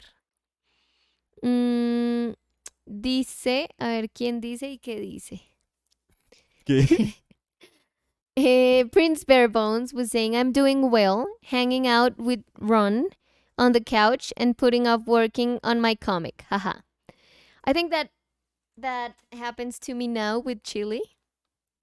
I'm like, I have to do this. But then she just like cuddles with me and I'm like, I have to cuddle first and then I have to do whatever I had to do. Julia Tovar What? dice, hello OPL. Hola la Julia. ¿Qué ha hecho Julia? Tiempo sin saber de ella. Yo pensé que Que ha ya... hecho olvidarnos, Sí, yo pensé que aparentemente. ya era como... No sé. No, iba a decir nos superó, pero eso suena muy feo. Nos abandonó. Yo creo que Suena más se cierto, nos olvidó. tropezó con nuestro canal hoy. De pronto. ¿Qué más, Julia? Darían Gallardo Garian Gallardo. dice, hola a todos, tarde pero seguro, va súper la pintura de hoy. Ah, muchas gracias. Hola Darían, ¿qué hace Darían? Eh, y si Darían tuviera que darle No, no, no. regalos a su pareja, Uy, mi como amor. Marcelo, ¿qué se darían? Uy, Dios. Gracias. Dariana acaba de llegar y está buscando la puerta de Sí, salida. sí, es La como, salida de emergencia está buscando. ya me acordé porque no me había Sí. metido temprano a este, Oigan, tengo que...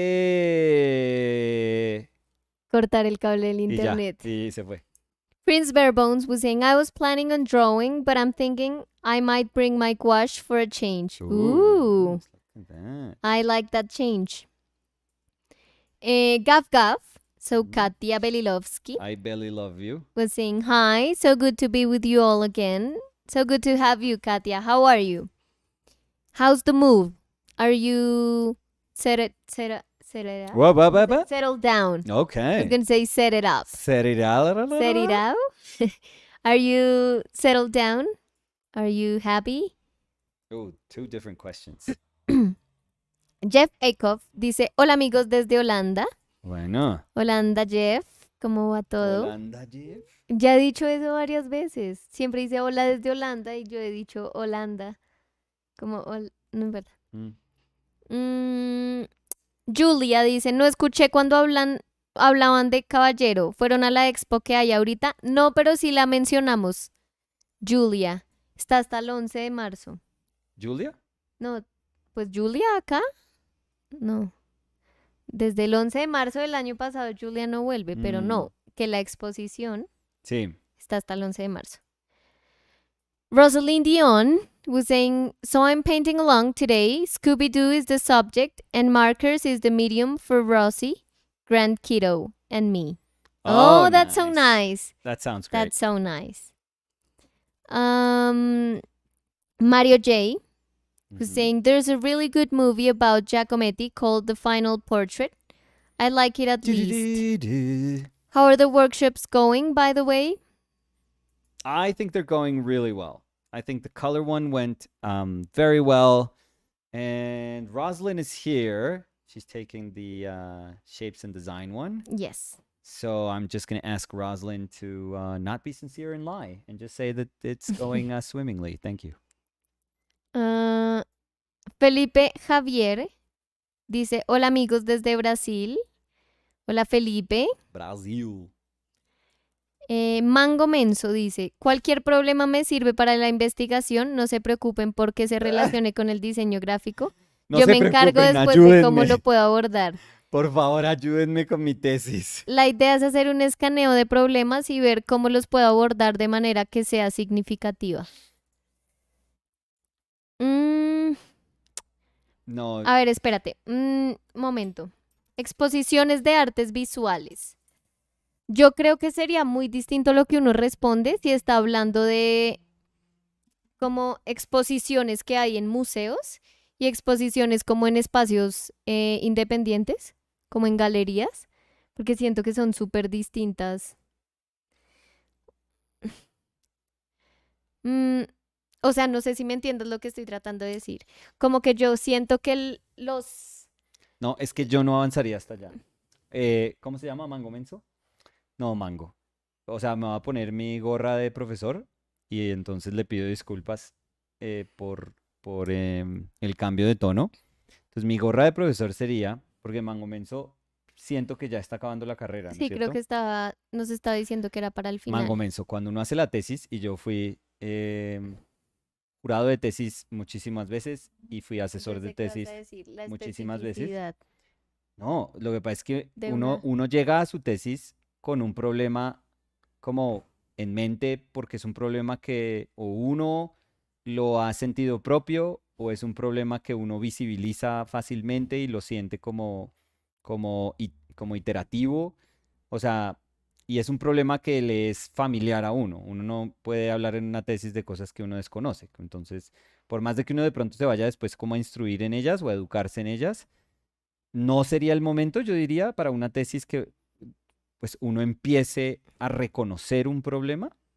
O sea, yo creo que uno puede entrar dentro de una problemática y empezar a reconocer como distintas, no sé, aristas que puede tener, distintas variables que puede haber dentro de una problemática, pero la tesis no es el mejor momento como para uno decir, yo sé que hay problemas, pero no sé cuáles son, pero arrójenmelos y quiero ver a ver con cuál puedo ser yo útil o para cuál puedo ser yo útil. Entonces yo, de una manera muy eh, amorosa, le diría no. No, o sea, usted tiene que ir a hacer la tarea. Usted, si esa es su tesis, usted debería estar yendo a todas las exposiciones que hay en Bogotá en este momento. Si usted está en Bogotá, no sé dónde esté.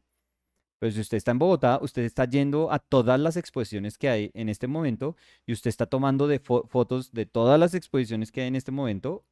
Está diferenciándolas como institucionales, privadas, o sea, cómo son las que le pertenecen al Estado. Hay diferencias cuando hay cuando hay, por ejemplo, las tesis de graduación de una universidad, de la Facultad de Artes. Si Usted hay está como viendo también un todo. patrón curatorial, Claro, porque no como, es lo mismo. Es que lo que sí, decía Dani es que los espacios son súper distintos. Digamos, la pedagogía que se hace ujú, con los textos que acompañan o el diseño o toda la información que acompaña una exposición depende de la función de la institución. ujú. Entonces, no es lo mismo la cercanía que un museo puede tener sabiendo que van a ir, no sé, 200 colegios públicos a ver la exposición a una galería privada que dice, no, yo lo que quiero es vender cuadros Ujú. o vender lo que tengo acá, entonces quiero es como acercar a mis clientes potenciales a una obra para que de pronto la puedan comprar. Entonces los objetivos son re distintos. Entonces, Mangoviche, toca, no, yo si fuera su director de tesis, yo le estaría diciendo, oiga, a ver pues, como así que usted preguntando en un live, o sea, quédese con nosotros, lo queremos mucho, lo estimamos, gracias, pero, como así que usted anda preguntando en un live a ver qué problemáticas hay? No, señor, amárrese sus zapatos, saque su tarjeta, tu llave y eche pues a voltear por Bogotá a ver exposiciones y a documentarlas y a darse cuenta si existe esa problemática y si existe como qué carácter tiene. Mango Menso salió regañado. No, pero es que le podía empezar a dar respuestas o le puedo enseñar a pescar. Así no es el dicho, ¿no? Pues si lo pones a pescar, lo mandas aún más lejos de lo que tiene que hacer, pero no. No, toca Y yo creo, con cariño, sí, siempre pero con yo creo cariño. también que si si lo que quiere Mango Menso es lo que la gente siente, o sea, lo que la gente cree que es como una falencia o algo que como algo, una falencia o algo que le falta, iba a decir, una falencia de las exposiciones. También siento que es muy importante limitar mucho más la pregunta. Cuando uno hace como una pregunta para una investigación, tiene que limitarla un montón para poderla abordar, porque si no, siempre van a quedar mil cosas como volando. Si la pregunta fuera más cerrada, o sea, si la pregunta tiene que ver con espacios independientes que muestran artistas jóvenes y son los espacios que quedan en San Felipe y están hablando sobre la problemática del espacio o la problemática curatorial, como que ya es mucho más sencillo hacer esa pregunta y llegar como a unas respuestas que de pronto se mantengan sobre la misma línea donde uno pueda hacer una investigación, pero creo que es muy complicado cuando la pregunta es tan amplia que alguien puede decir, es que tengo este problema con el Museo Nacional, con una exposición del Museo Nacional, Mm. y uno tratar de entrelazar ese problema con una galería independiente de artistas jóvenes y para artistas jóvenes. Como que creo que es muy difícil uno poder llegar como a un hilo conductor en eso. Sí, y aparte de que si se entendiera como un, una carencia sistemática, o sea, que se repite y que es parte de un vacío que del que adolecen todas las instituciones, uno tendría que decir, oigan, les voy a mostrar los últimos 3 años de exposiciones en el Museo Nacional y les voy a mostrar cómo o sea, las maneras como el museo utiliza texto e imagen, la presentación de texto e imagen o la utilización del espacio para socializar texto e imagen. Les voy a mostrar cómo en todos estos años ha habido como unas constantes que son... Y además, ¿usted cómo lo juzga? O O sea, también, sí, y porque es que no es tocaría que hacer haya como una encuestas, investigación. Exacto, no, yo te no iba a es que decir, haya una o encuesta que uno sea, dice, salieron, a esta exposición la vieron, digamos, una exposición grande en el Museo Nacional, no sé cuántas personas la vean, pero yo creería que van por lo menos decenas de miles de personas.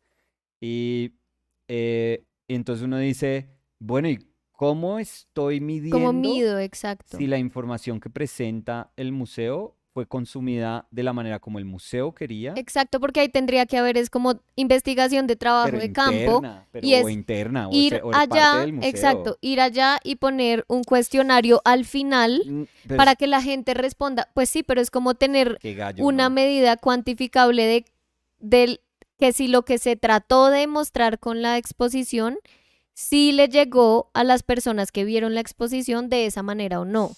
Pero Sí, tocaría como algo tangible, porque no, creo está que muy difícil. con solo las preguntas sería muy difícil, sí. Mango Menso dice muchas gracias por sus palabras, profesor Nico y Dani. No, pero vea, o sea, por mi parte, yo sé que Dani también tiene como la intención de ayudar, pero por mi parte, no sé, yo le estaría haciendo daño si le empiezo a dar como respuestas. No, nos tendríamos que sentar primero a decir, oiga, esto es re complicado, esto es re difícil. Entonces yo no. Además, usted está asumiendo que hay un problema. O sea, ese primer paso que usted da es como, es que hay problemas. ¿Cuáles? Y es como, ¿cuáles son esos problemas? Es como, ¿cómo así? Yo no sé. O sea, a mí me parece que el problema es que la gente no lee.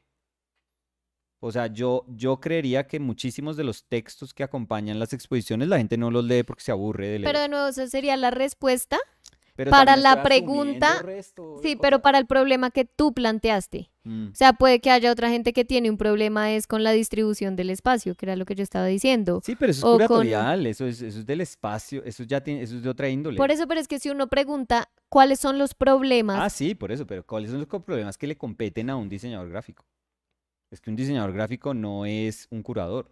mm, Un diseñador gráfico no ve un espacio y o pues dice, no, no es vengan que como yo sé, voy yo a sé solucionar la arquitectura cómo del disponer la obra más eficientemente. o la No, arquitectura de un espacio que debería no, eso ser es, de recorrido o sea, visual para un... así como, vea, no lo estoy ofendiendo, Mango Menso, sino que estoy diciendo, es que tampoco me compete a mí. Yo Mm, no tengo esa capacidad.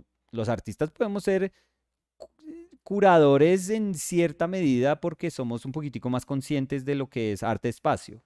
O sea, porque muchísimas de las obras contemporáneas asumen que hay una relación directa entre el espacio y la obra. Y a ujú. nosotros nos vuelven conscientes acerca de esa relación.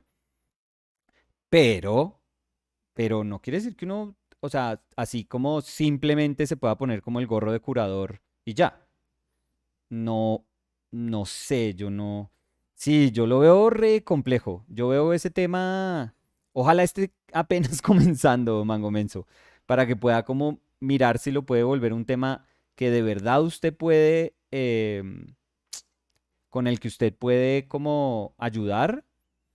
Eh, sí, no sé, es que de pronto Mango Menso dice, oiga, en Bogotá los pendones no sirven de nada, o esa manera de consumir información no sirve de nada. Miremos a ver si podemos inventarnos otra manera o cuáles serían otras maneras mucho más eficientes de llegarle a más gente. Pero también eso es una suposición porque yo no sé cómo mide uno eso. Por eso ¿Cómo mide tocaría hacer es uno? como estudio de campo, No, como... así, cuáles fueron las herramientas que utilizó la institución para convocar gente dada una exposición? Pero ¿sabe qué es lo malo? Es ¿Y que todas las cuánta gente? exposiciones no son iguales. No, ¿y cuánta gente llegó porque lo vio en redes? ¿Y cuánta gente llegó Sí, por voz a voz? ¿Y cuánta pero gente ¿sabes qué llegó es lo que porque pasa? vio un Es cartel? que ¿Y no es cuánta como, gente? no es que una exposición de arte, Mango Menso, no es como decir, siempre vamos a regalar el mismo perro caliente. O sea, este mes vamos a convocar gente a que coma perro caliente regalado. No, es que ¿Carliente? perro caliente, porque Sería un buen nombre de Lo una hace Carlos. exposición. Eh, Oye, gran performance. sí, Perros Car- carlientes. mm, pues no sé qué Y quiere está decir eso, pero Carlos armando perros mientras a tiene esa no va mucha gente. conversaciones con... Pero a lo que voy es que una exposición puede que llame más gente porque es más atractiva para el público. Entonces, usted puede hacer la misma función de socializarla, de promoverla o de, no sé, de compartir la información que crea pertinente para la exposición.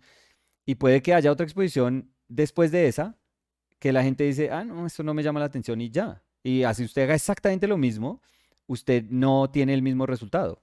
Es que yo creo que eso es parte de lo que es difícil en cuanto a la promoción de las artes, que cada proyecto de artes es súper particular y se debería promover de una manera particular, se debe presentar de una manera particular. Las audiencias que convoca no son las mismas. O sea, si yo hago esa cosa de Van Gogh para la gente, que son como proyecciones de pinturas de Van Gogh, eso debe convocar un jurgo de gente Sí, que es como feliz, interactivo. interactivo, luz, es Van Gogh, o sea, son como, la gente puede decir, no, yo no sé nada de arte, pero yo creo que he oído ese nombre. Como que sienten que de pronto es como un approach más amigable. Sí, Pero de pero pronto, cuando también uno hace el estudio, dice como, ah, bueno, vino gente de tal edad a tal edad. Y yo, pues es que yo creo que si uno se pone a investigar, no, ese es muy termina berraco. siendo como, No, eso porque es es muy como, berraco. bueno, pero entonces yo estoy haciendo preguntas dirigidas a Sí. personas que viven del arte, No, Mango, pero usted se va estoy a graduar en el midiendo en... 2030. No, no, no. Mango, retírese. Mango Menso dice, ofenda sin cuidado, jajaja. Y Javier Ugarte dice, Dani, te escucho fuertísimo, ¿tomaste café? Jaja. Sí, tomé café, pero no sé si de pronto es que mi micrófono está más duro. A ver. Dani es que se embala también. No, pero pues tú también te embalas Obvio, hablando. ¿Cómo 100%. así tu opinión? Sí, la mía no, entonces. Eso Pe- hay que Y se vuelve investigarlo, Mango defensiva, Menso. aparentemente también. No, ya le bajé un poquito. De pronto es que como estoy pegada al micrófono, hablo un poco más duro Hijo de madre. o un poco más ¿Mm? suave. Tu Sí, voz es mi... maneja tus Tu voz vocals. me da serenidad. No, no Pues creo, no creo. A ver, Mango Menso dice, Mango Menso. A ver, si ah bueno, no, oigamos de primero Mango... Julia Oigamos de Tovar Julia, que Julia también dice, es muy consciente de lo que es hacer tesis. dice, yo encantada de verlos porque ya nunca coincido con los lives y Mm. midiendo mis palabras para no causar la pérdida abismal de vistas de la vez pasada. No, Julia, por Caímos en favor. una O fosa, sea, Julia. nosotros queremos que Julia siempre sea nuestro fail de, de engagement. Queremos que siempre nos haga daño, Julia. No, Julia, hable todo lo que quiera hablar, Julia. Bueno, ahí Eh, sonó un poco desesperado, ahí sonó un todo lo que poco quiera hablar, hambreado, no es como hable, por favor, ya, no. ahí sonó Mango un Menso, poquito rogativo. Mango Menso, Ajá. dice, acá en Chile, o sea, no era de acá, Ay, mira pues. el problema principal que ha habido con los diseños y espacios artísticos, según las estadísticas que he Mm, trabajado estos meses, es que todo es demasiado precario y pues sí, no hay una identidad de asociada a cada exposición, entonces siempre se hace una convocatoria general, un lugar, en lugar, perdón, de centrarse en un público distinto en cada exposición. ¿cierto? Eso fue lo que Bueno. dijo Ah, Mango. bueno, Bueno, pero entonces la investigación sí va más sí. enrutada Si le dijimos bogotano, hacia, era más por asumir algo, pero bueno, no, digamos, lo que está de trasfondo no, yo creo que el problema de trasfondo sigue siendo el mismo. sí, como que Pero me repites porque es que dijo algo ahí, acá en Chile, el ¿sí? problema principal que ha habido con los Precario. diseños y espacios artísticos, Ujú. según las estadísticas que he trabajado estos meses, es que todo es demasiado ¿Eso precario. qué quiere decir? Yo en ese momento diría, listo, frenamos un segundo. ¿Qué quiere decir con que es demasiado precario? Porque es que, Y dice, y pues que no hay una identidad asociada a cada bien, exposición, eso entonces entiendo, siempre se hace una convocatoria general en perfecto, lugar de centrarse en un público distinto en cada exposición. perfecto.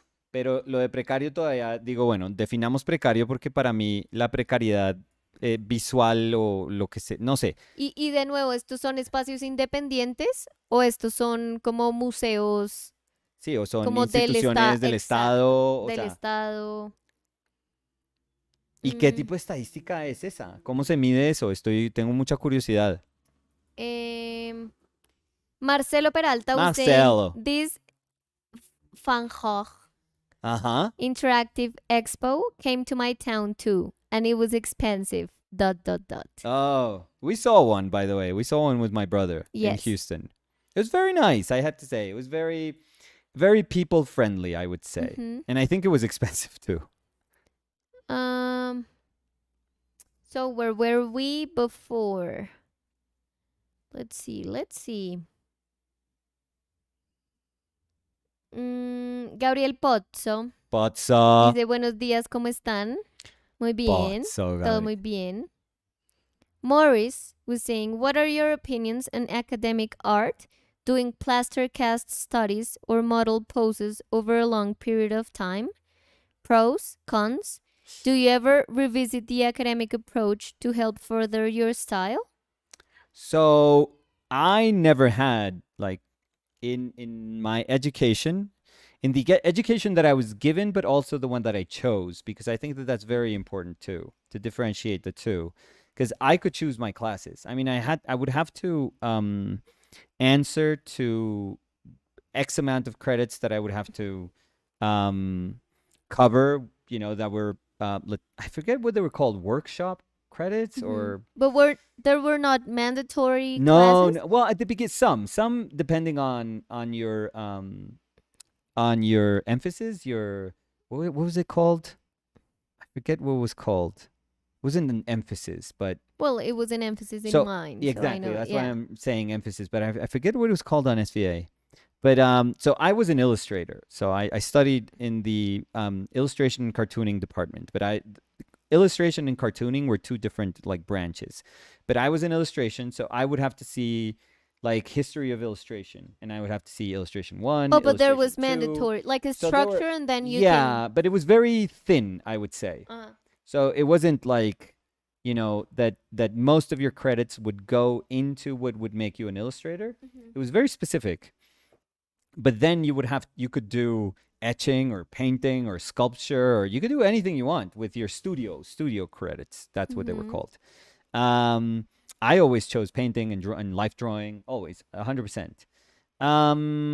Yeah, so it was the education that I chose, but at that time, the character of both painting and drawing classes at SVA, and I don't think that has changed, to be honest, was not an academic one. It was not like the definition of academic that we still understand that it's tied to contemporary ateliers.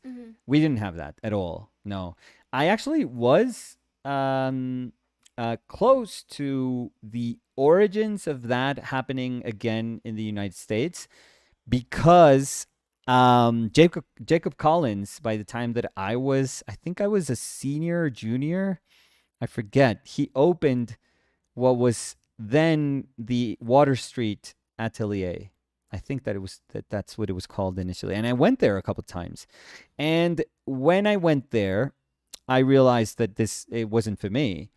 But I could see that there was like this classical approach that was, and this is probably like 99. So that there was this classical approach that was, it felt like it was something that, not that I was making a comeback, but that in a contemporary world, it could exist. Yeah. So it was fascinating, but it was also cool to notice that it wasn't for me.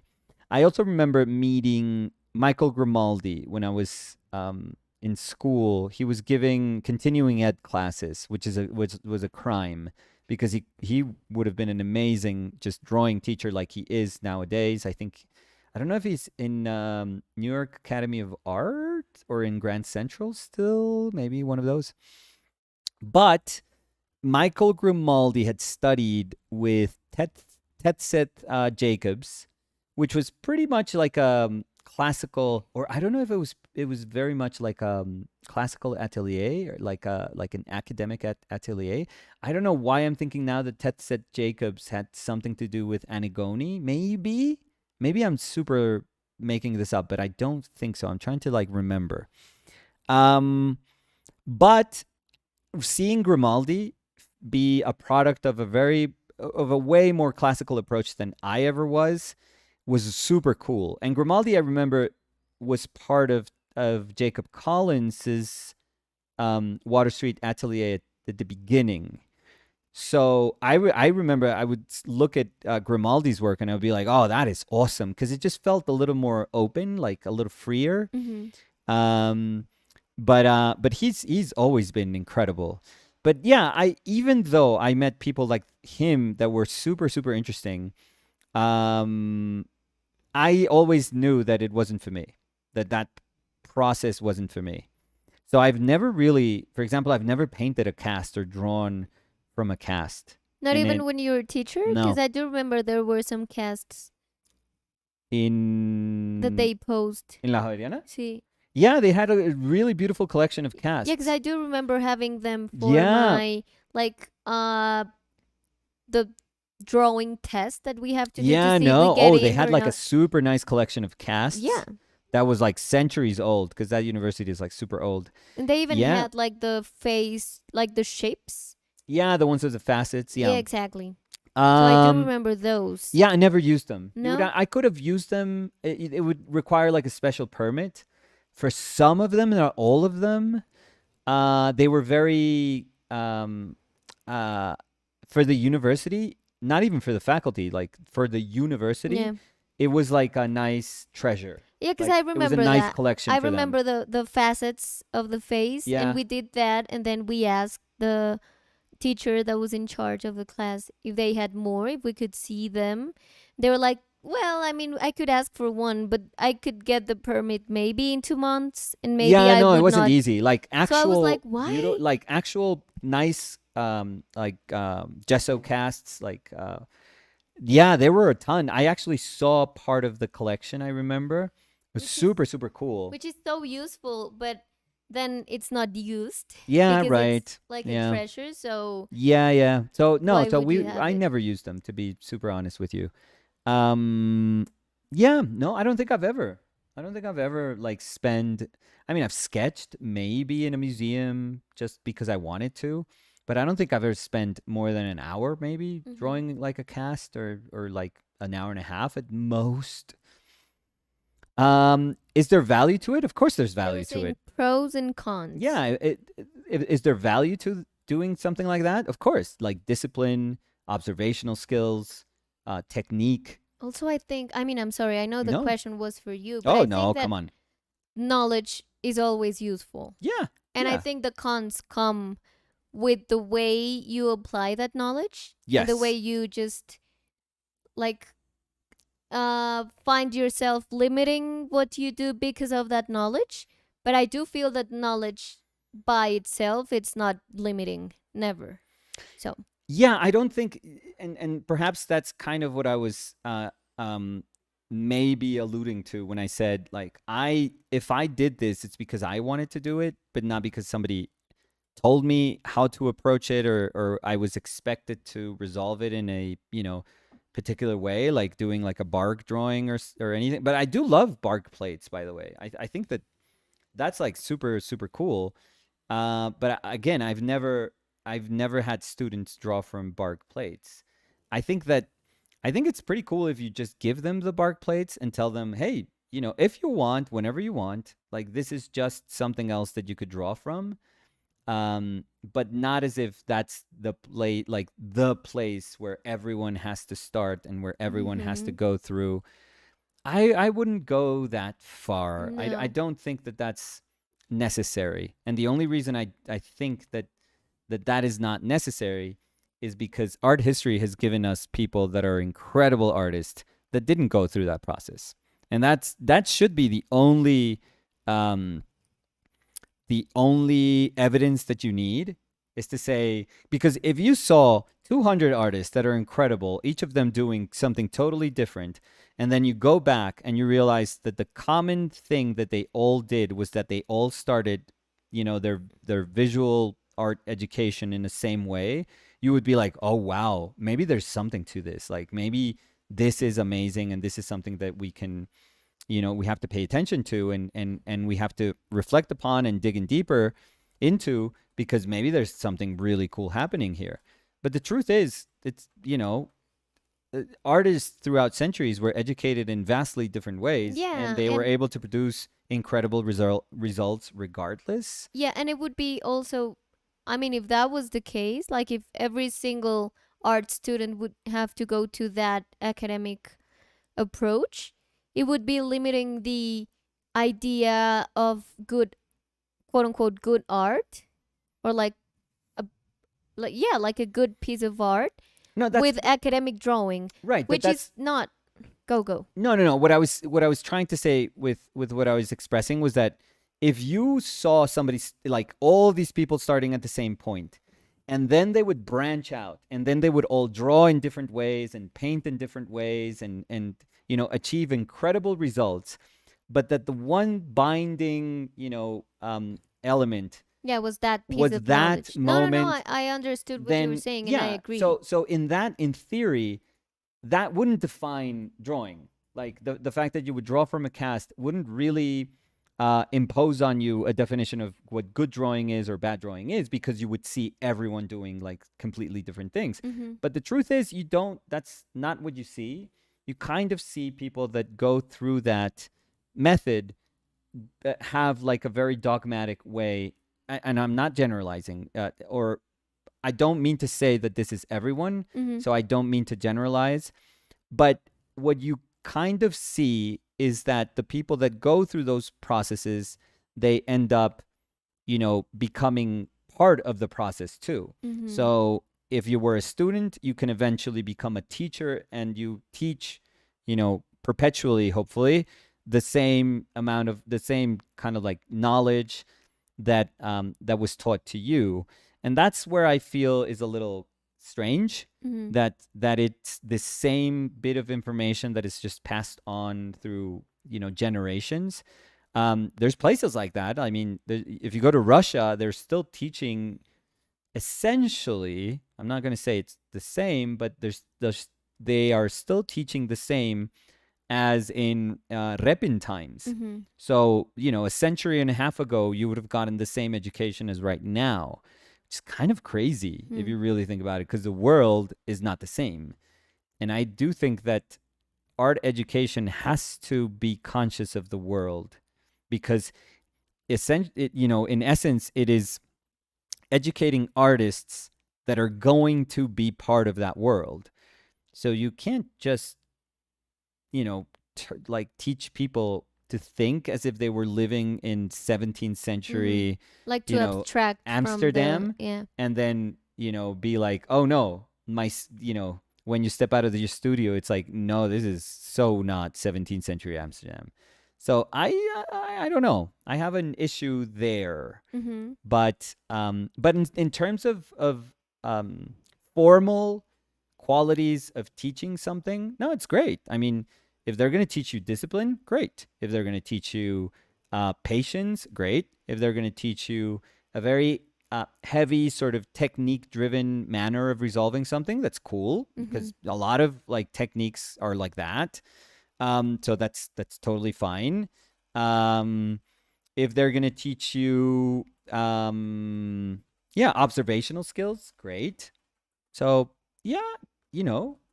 Yeah, but I would say that that's why I was saying that I feel that knowledge by itself not harmful ever. I just feel that you need to apply that knowledge and contextualize that knowledge to you. Yes. It can't be like this, or it shouldn't be this like island of knowledge, as you were saying, like this Amsterdam. Yeah. Like you feel like you're in a place and then you step out and you are in Chapinero. You're Mm-hmm. like in South America as we Amsterdam. are. Yeah, Yeah. I mean it's completely different what you are living, and then you enter this like bubble headspace of working. So I do feel that that knowledge is very useful if you can contextualize it as every single bit of knowledge that you can get, because I do feel that that's applicable Yep. to any knowledge.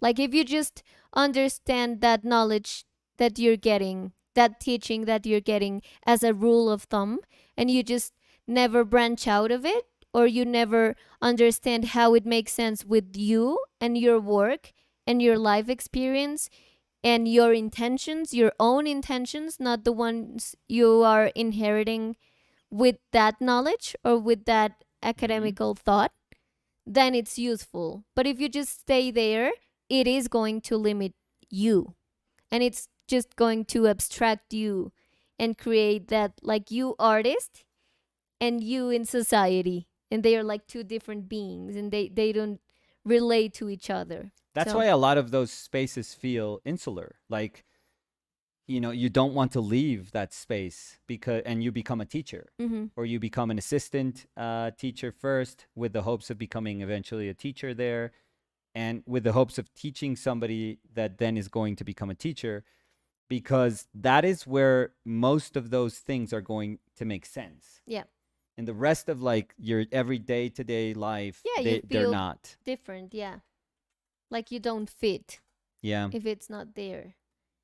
Yeah, but I do feel that it's important always to feel that knowledge is the like a tool, Yes. and it's the base for something that you're going to create. Yeah. It's not like this path that you have to follow and just be super, ¿cómo se dice? Como fiel. Oh, like Faithful. faithful. I'm sorry. Like faithful to every single thing you get and absorb from that knowledge. Because then you're just going to be like, it's you applying this knowledge. It's not how that knowledge would just like bloom with what you are as a human being. So, Yeah. As with every bit of knowledge that you can acquire from anywhere, you're supposed to question it. yes. Put it to the test and question it. And see what makes sense to you, Yeah. what does not. How sometimes you get knowledge and like you get a piece of knowledge and you're like, that doesn't make sense to me in the way I live and in the way I'm interested in painting at all. So you just, I think it's good to have that knowledge to know that that's not something that is going to fit the way you want your art to, like the way you want to show your art, the way you want to construct your art. So it's good to know that it's not like knowledge I have to apply every single bit of knowledge I get, but just like contextualize it and learn what you get from it and what you can leave behind, because I do feel that that process of choosing what to keep and what to leave behind is very important. It's not like one is more important than the other, but both are important to construct your own identity as an artist. So, I was going to say, I give this example, or I mention it quite a bit, but Cormon, who was mhm. Toulouse-Lautrec's teacher, was, in charge of like teaching, French Academy at the time. And Toulouse-Lautrec famously hated that class, and he eventually just left that class. I think he had like a clash with Cormon, and he just left. And, you could say, well, who was in the right here? And there's no real way of saying who's in the right. I mean, I guess history could argue that it was Toulouse-Lautrec, but not really. I mean, if you just look objectively at what they were doing, Kochmon's painting of Cain, the Exodus of Cain. Do you remember the title? Mhm. I remember we looked at it the other day, but I forget the title of the painting. The one that's at the Musée d'Orsay. That painting is fucking amazing. That's like it's a beautifully executed painting. It is an academic painting, but it's a gorgeous painting. It's a really, really nice painting. So you could argue like, the academic teaching produces this sort of painting, then for sure Kochmon is in the right because look at this painting. It's great, right? But then you could argue, well, what happens if you leave? If you desire to just forget about all those teachings and then just do your own thing and answer to your own whims and just become your own artist, which is what Toulouse-Lautrec did. You could also say, well, that's what's important then. I guess, people are not supposed to be tied to this sort of education. They're supposed to, find out what type of artist they are, which is what Lautrec did. So who's in the right there? Like, what was, who had the truth? Who was holding the truth? And what you have to accept is that none of them did. I mean, there's probably some people that are moved more by that Kochmon painting than they are, but by I don't know, like a Toulouse-Lautrec horse, and there's more people that are moved by Toulouse-Lautrec's like Moulin Rouge drawings than with some academic painting. Yeah, I thought the name was longer. It's some exodus of or the expulsion of Cain from blah blah blah or something. Well, like according to this, it's just called Cain. No. It's actually, But you're right. It's actually longer.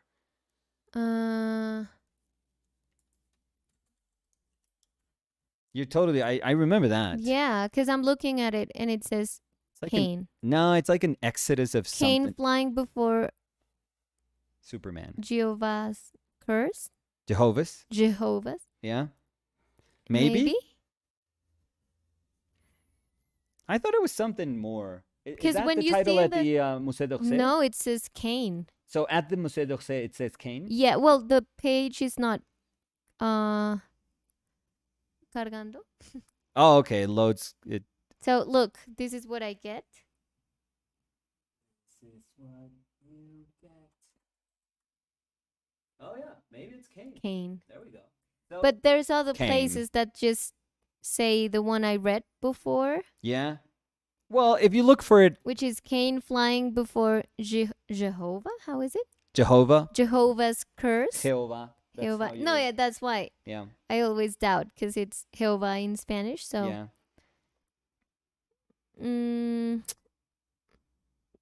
Yeah. So I'm sorry because I interrupted you. No. I think I was done. Okay. Yeah. I think so. So let's see the comments. If it was intelligible, then I was done. If I missed something, you cut me short, Danny. Okay. Yeah. Yeah, Of course. Always my fault. Of course. Of course. I mean, if you're cutting with an X-Acto and I say something and you turn and you take out a little bit of your A finger, little bit. it's always my fault. It's not your fault by being distracted while you're handling an X-Acto. It is my fault. Well, Because I have a voice. you and that you is my saw me fault. cutting at the time. That is a moment where we can't be interrupted. I'm sorry. I've been carving and talking to you. I'll just show you what Danny was responsible for. ¿La tienes? I think I do. I think And I was not I made like a screenshot. Responsible. I mean, if I'm carving and I cut myself or This is like not stab gruesome, by the way. myself with the tools because you're talking to me, it would be my fault because I'm being dumb. Oh, and you're I'm calling not me paying dumb now. attention. Oh, wow. This turned quickly. Well, I mean, Fer Um, was there and she's like, how is it her fault, Dad? While I was like bleeding. And you're like, Danny, look what you did. And I was while like, I did. losing so I'm much sorry, blood. did I had the X-Acto in my hand? Let 'Cause me- I don't let me try remember to- it like I know that. I know I had it somewhere. Because I had, oh yeah. So, trigger alert? No, this shouldn't trigger anyone. So that was my finger. So it was a chunk of my finger. I would say it was a chunk. Because you had a chunk of your brain just I like mean- flying around. This chunk was, please don't interrupt me. To be honest, you Yeah. never. Sometimes I talk to you and you don't pay attention to the things I say. I'm sorry. And what? I'm like, that's perfect. The time that you pay attention to me is when you're cutting with a brand new X-Acto. Yeah, it cut through like butter, to be super honest. It didn't hurt No. that moment. You tried to glue it or like No. to put it. I I just remember pressed you it. picked it and you were like, I maybe I could. Yeah, I picked it up and I pressed it on. I pressed it and then I just tried to put some Band-Aid on it, Mhm. hoping that it would stick. And everyone was like, "What's happening?" And you were like, "Danny was talking to me." Yeah, I'm how sorry, I'm dare you screaming talk? again, but you're like, Uh, "Danny was talking to me when she does not need to," and everyone was like, "So you cut yourself, but it's yeah, Danny's no, fault." no, no. Okay, It's obviously okay, out Danny's of fault. It's always Danny's no. fault, It's obviously and that it's out weird of that frustration, I'm calling myself out of Danny. doing something stupid. We always, and I'm gonna say we as maybe we men or not women, we men, or maybe we stubborn, very proud people. We'll blame everyone except ourselves for dumb shit. So that's what I did at that moment. Mm, So, Sergi Arts dice, me vine al estudio a pintar, la pintura se ve muy chula so far, y dos fire emojis. Yo creo que no la acabo hoy. Era como un comiencito. Era como un abrebocas. Un bienvenido seas. Ojalá te vieran la cara De que estás huevón. haciendo para que sepan que te cortaste De solito. idiota. Marcelo Marcelo. dice, Nico, please never carve again. Those hands are made for painting only. Ouch. So he was not carving. He I was was cutting a cutting- paper. Or a piece of Paper. Was it paper? It Or was was a it paper. I don't know why I'm thinking that it was linen or something like that. I have a Maybe. vague memory of it being like a cloth. Maybe. You were cutting something. I was cutting something. You yeah. were not like carving. You were not like No. nothing. No, was and Cutting. honestly, we were having like a conversation because Danny was Before, there. I mean, he was Fed was cutting. there, Yeah. Your so, mom, because yeah, it was in your mom's it was house. in my mother's house, and it was fine. And it was just like Danny asked me something, and I just You looked, I lifted my head But to you just looked try at to me acknowledge and because you I always didn't try to look acknowledge you. and paused. No, You looked and cut. yeah, because I had lined it all up, but my finger was just sticking out of the ruler, and I didn't notice. Yeah. So I just went whoosh, one Yeah. swift And stroke. then you were like, "Oh, Danny," and I was like, "What's happening?" I caught my finger. And I was like, "Oh, you okay?" And Fed was like, "What's going on?" And your mom was like, "Oh my God, Nicolas, there's blood everywhere." Yeah. And We you're had to like, sell the Danny, house, why were you actually. talking to me? And I was like, I'm sorry. You're the one that's grabbing the ruler in a terrible manner. And you're looking at me while you cut? I mean, I always acknowledge you. It's And actually Fer was like 5 years old. And she was like, yeah, Dad, it was not her fault. it's a testament of how much I respect you. It's a scar that I'll proudly wear. Mm-hmm. Well, you don't even have It's a that badge part. of honor. Yeah. Mm, Sofía Centurión dice, llegando tarde, Alcachofa. pero llegué. ¿Cómo están, chicos? Muy bien. Todo muy bien, Sofi. ¿Cómo está, Sofi? ¿Cómo le va? ¿Cómo le van las clases? ¿Cómo le van en sus peleas institucionales, Sofía?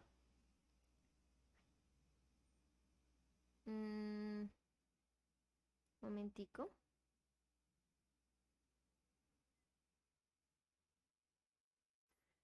¿Todo bien, Danielira? Sí, es que estoy...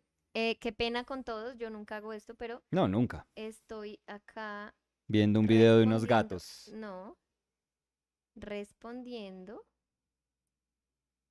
algo que tengo que responder. Uf. Eh,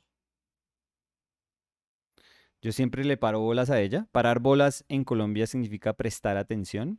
O sea, Dani habla, mi atención es de ella. nunca, Es de ella, o sea, nunca. el, Siempre el como que 100% de mi atención se lo dedico a ella. No. Quemo el arroz, se me cae la loza si la ¿Cuál estoy arroz? lavando. Estoy Se te cae la secando, loza porque se estoy te cae secando siempre. ropa y se queda sin doblar. No. Se queda sin doblar. ¿Por qué? Porque tu tiempo es mi vida. Y tú, en cambio, miras el celular. Gracias.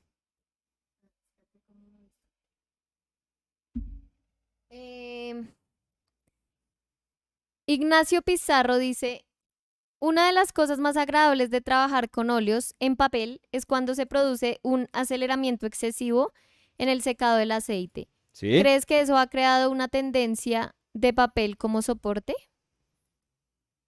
Yo no sé Eh, si una tendencia, pero yo creo que mucha gente, esa puede ser la razón por la que le gusta o esa puede ser la razón por la que le disgusta trabajar en papel. Como que sí. no creo que sea una tendencia. No, yo no nos he visto como trending topic. Nunca. No, el papel es chévere. Sí.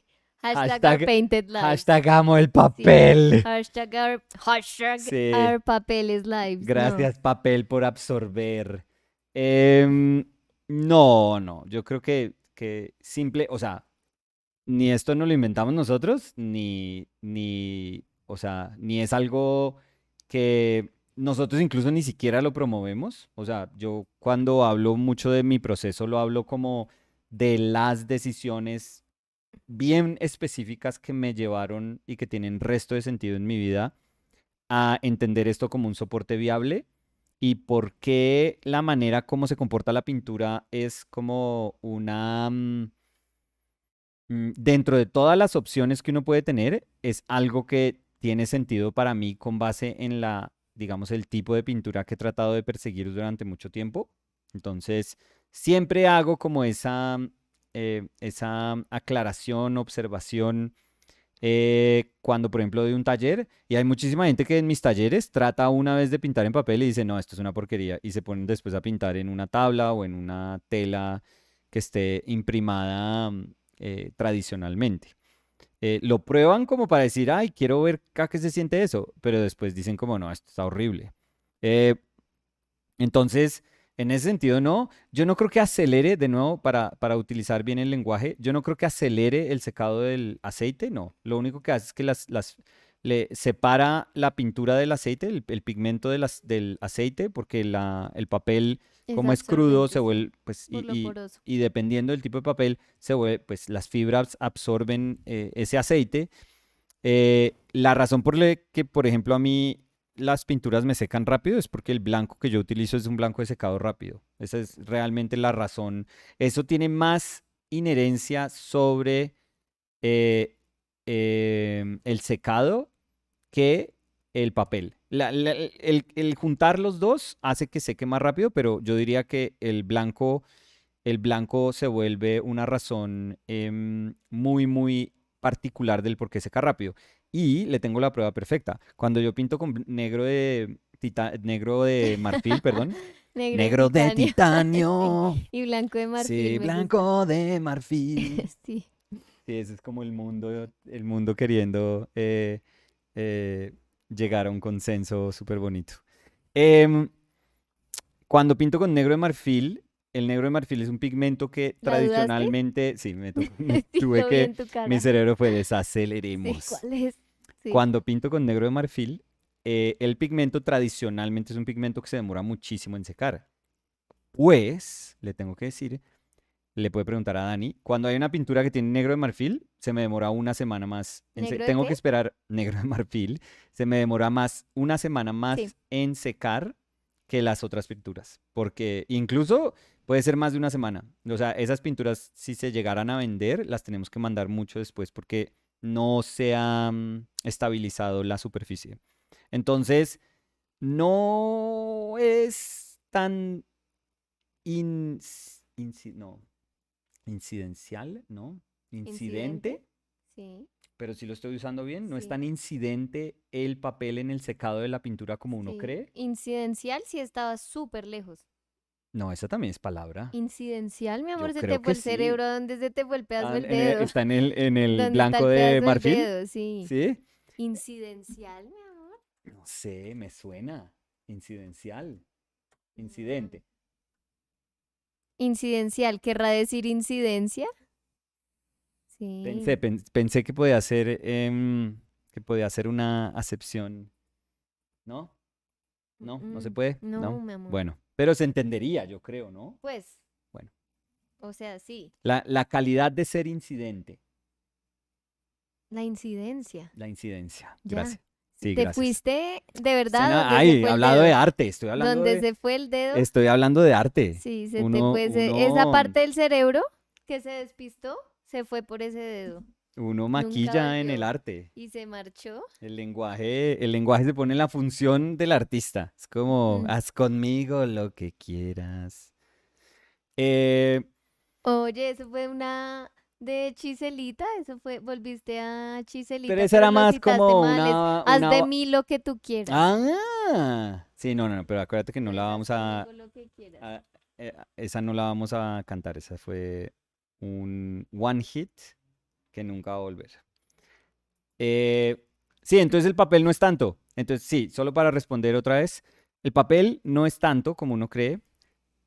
Segundo, el papel, el uso de papel como sustrato, pues es histórico. O sea, no, ni vale la pena uno Si no es como una entenderlo tendencia de ahorita. como algo extraño, porque el Bueno, uso del ajá. papel para todo tipo de pintura es, o sea, no más durante el expresionismo abstracto, digamos, o la segunda mitad del siglo XX, las personas pintaban en papel todo el tiempo. Y pintores contemporáneos hoy en día, todo el tiempo pintan en papel. O sea, y les encanta pegar papeles y hacer obras es de como un ensamblaje de papeles y se ve la chimba, se ven buenísimos. Pues igual, o sea, digamos, si alguien cree que es como una tendencia de ahorita, al principio Sí, del video estamos hablando de Chile, sí, nomás, o sí. sea, papel, Sí, le pintaba en cartón, óleo, en papel. sí, por Sí, eso. 100%. O sea, Sí, no, no, no. Entonces, no, no, no, no, no, no, vamos.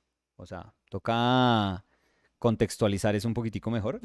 Pero, ¿será que eso es lo que nos va a volver tendencia? Como no, decían, yo si creo eso es que no. tendencia, No, no, no. Tendencia es. Bruto dice incidencial. sí.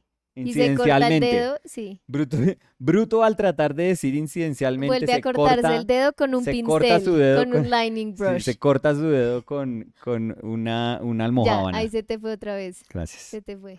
¿Con una Eh, almojábana, dijiste? sí, porque pues tenía Ok. que ser algo heroico, improbable.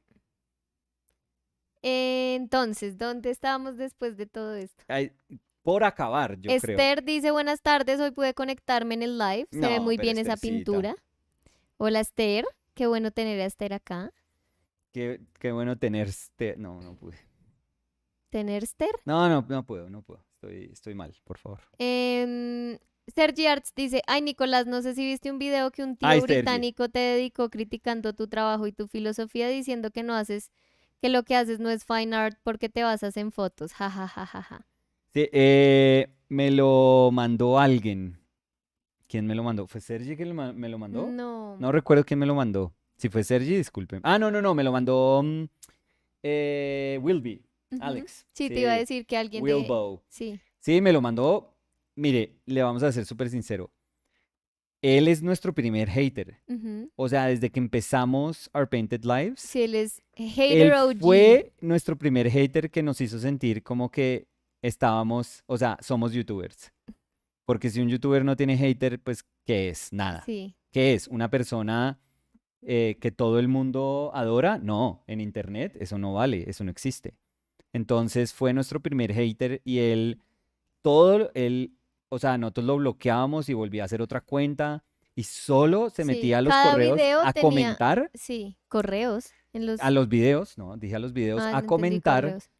cosas malas. Era cuando nosotros teníamos como un ratio así como mejorcito de comentarios en los videos. Lo que pasa es que es muy diferente el ratio de un live stream, Ah, sí, como 100%. porque el live stream se lee por la interacción en el momento Sí. y no los comentarios a posteriori, Pero pero entonces bueno. nosotros como no sabíamos, o sea, nosotros como no somos nuevos, todavía nos consideramos como nuevos.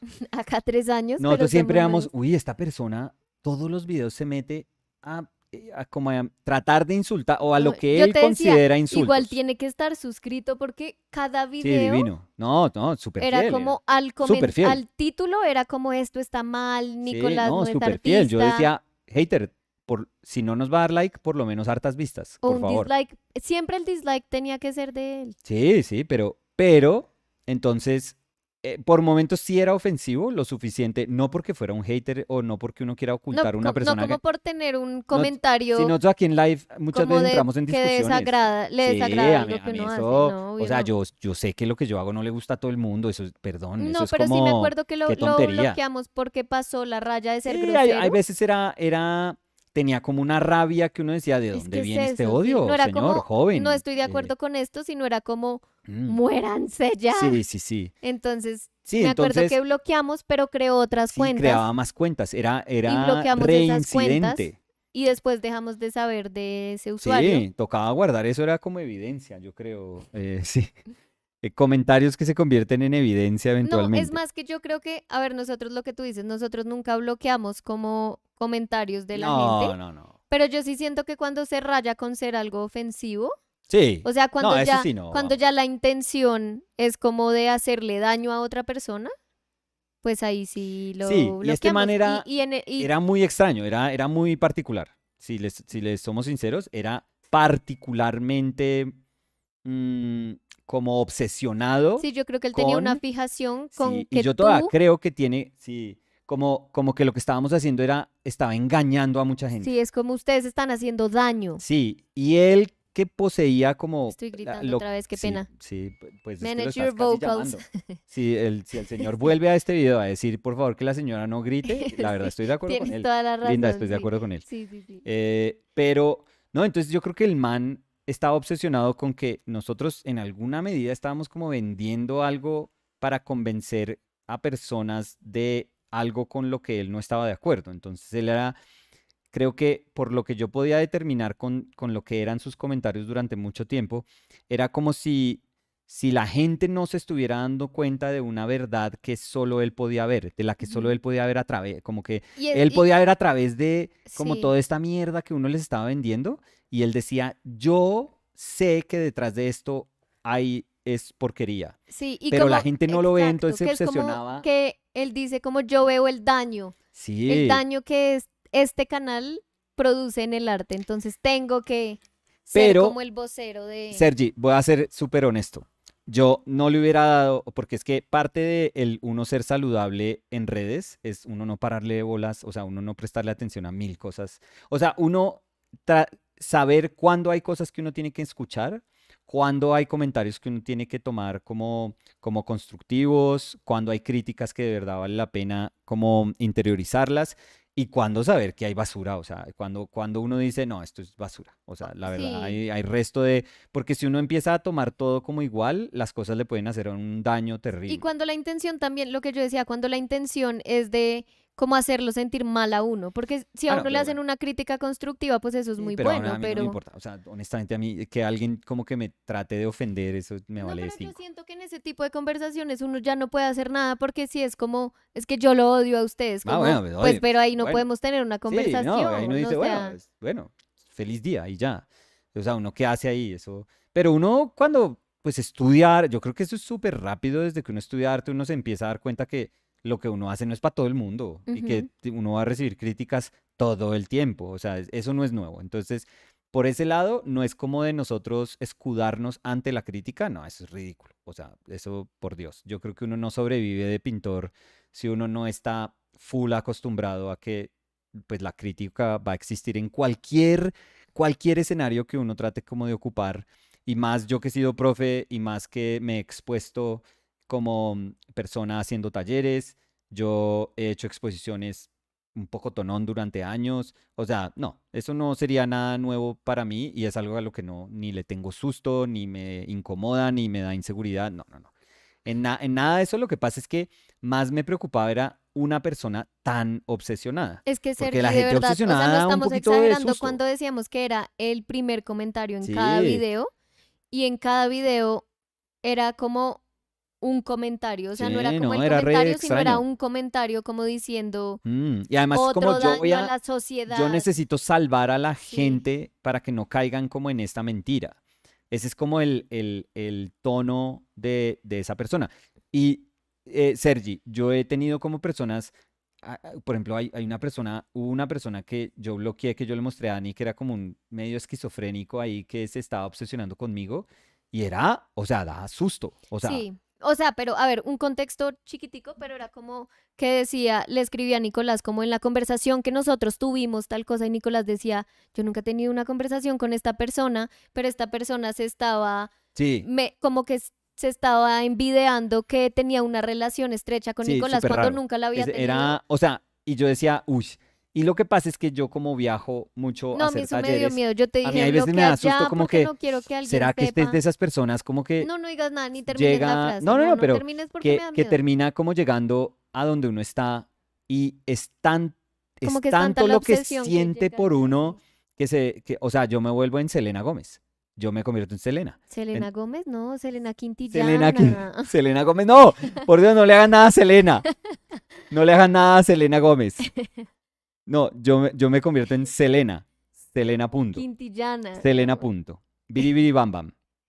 Eh, pero entonces, no, yo no quiero ser Selena. O sea, no, por favor, no. O sea, si no les gusta mi pintura, todo bien, hablemos. O no la vea, o no vea el canal y ya.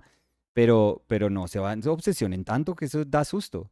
Entonces, no, pero yo lo que iba a decir es que yo normalmente no hubiera querido como escuchar nada ni oír, pero yo dije, ay, le quiero oír la voz a esta persona porque la quiero como Pues porque humanizar un además poco, en vez nosotros de, como habíamos bloqueado y dejó de crear cuentas, sí, dejamos de saber de esta sí, ni persona idea. hace Y un tiempo. dejó de haber como dislikes en los videos, entonces Y cuando no nos yo la verdad importa. yo no he visto el video, pero tú sí lo viste, No, pues pues vi o el sea, comienzo, le quería como oír la voz, y porque yo también decía, saber, pues a mí me daría curiosidad si es algo mío, es como, sí, ¿qué es? O sea, ¿qué es sí, esa cosa que lo mantuvo tan como aferrado a la idea de que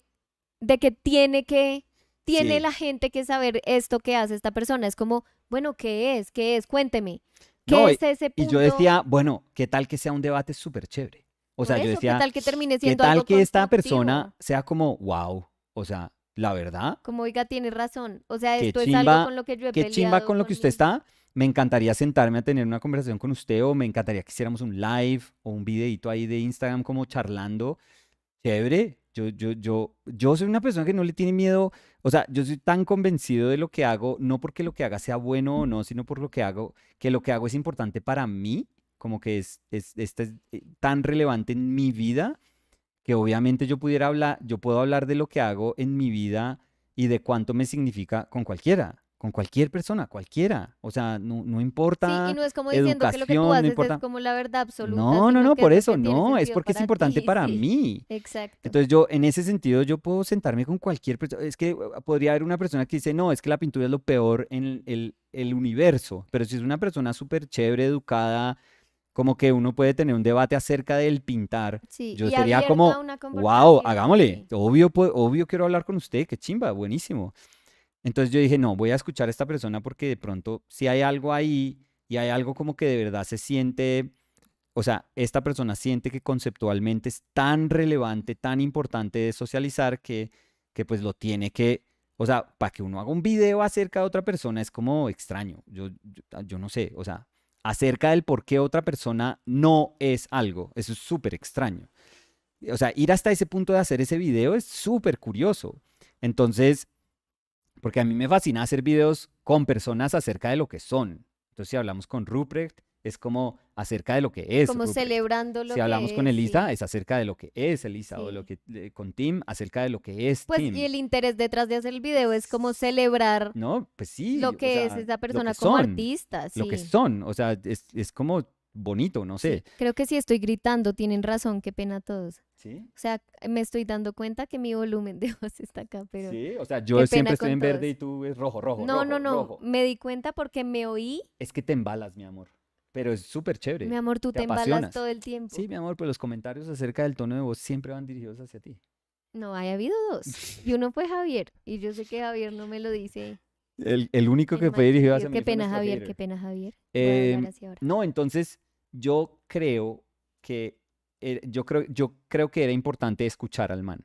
Y apenas lo escuché, me demoré 2 minutos en darme cuenta que no, o sea, no es como que uno dice, como, ay, no, no está a mi altura o no es tan educado como yo. No, no, no, no se trata de nada Es de que eso eso. no, Nada de eso, no, no qué tiene bobada, eso nada nada. que ver con nada. Pero uno se da cuenta muy rápido si existe un argumento o si no existe un argumento. Y en esta persona, pues no existe un argumento inteligente. Entonces, cuando me di cuenta súper rápido que no, que era como, que es como ese tipo de persona, yo dije, ah, no, bueno, Pues por eso yo esto es lo que decía, hay. es que si no, si uno no puede tener una conversación, porque la base de la conversación es yo lo odio, punto. o Sí, como no, que uno como ser humano está mal, pues sí. No, ¿cómo puede y yo uno? creo que él no nos escucha. Yo creo que si él escuchara mil, por ejemplo, él me acusa de ilustrar y yo soy ilustrador. Sí, tú eres el primero que O celebra y que sea, dice, yo yo siempre he soy dicho, yo ilustrador. soy ilustrador, yo trabajé, yo me gradué de ilustrador, trabajé de ilustrador y siempre que tengo la oportunidad de hablar de ilustración, digo que soy ilustrador de corazón. Y hablas de cómo Siempre quieres como canalizar la ilustración en tus hablo, o pinturas, sea, como, siempre pongo pinturas y cómics una al lado de la otra. sí. Pongo pinturas e ilustradores uno al lado del otro. No por elevar la ilustración, sino porque es que en mi cabeza es lo mismo, porque vengo de ahí. Siempre hablo de que la razón por la que yo estudié artes fue porque quería hacer cómics, porque amo todo eso. O Uy, sea, espera, Gabriel Pozo dice, es que adiós Selena, adiós Dani y la Chili. no, no, ¿Qué? no, ¿qué es esto? No, Gabriel, ¿cómo sí, así? Pozo no le di ideas. No, no, no, no, no, por No, eso. y una carita feliz, No, no, Gabriel. no queremos nada. Vamos a bloquear a Gabriel. Nadie se quiere Gabriel es despedir el de hater. Chili ni de mí. No, no, no, Sí, fue no, como sino que, carita feliz así. no, no, no. No, lo que pasa es que honestamente uno ve eso tan ridículo que uno a veces lo dice como en chiste. Uy, pero hay No, me da gente miedito. extraña. No, la persona que tú Hay bloqueaste gente, no, me esa da persona miedito. pues es enferma y yo lo que deseo es que busque ayuda y que de verdad pueda pues tener como Pues una sí, yo vida creo que más una en parte paz. importante de como ese proceso era que tú bloquearas todo porque esa Sí, persona estaba entendiendo cada post tuyo como si le como si fuera una hablara, sí, conversación directa con él y él sí, respondía a esas sí, curioso. conversaciones.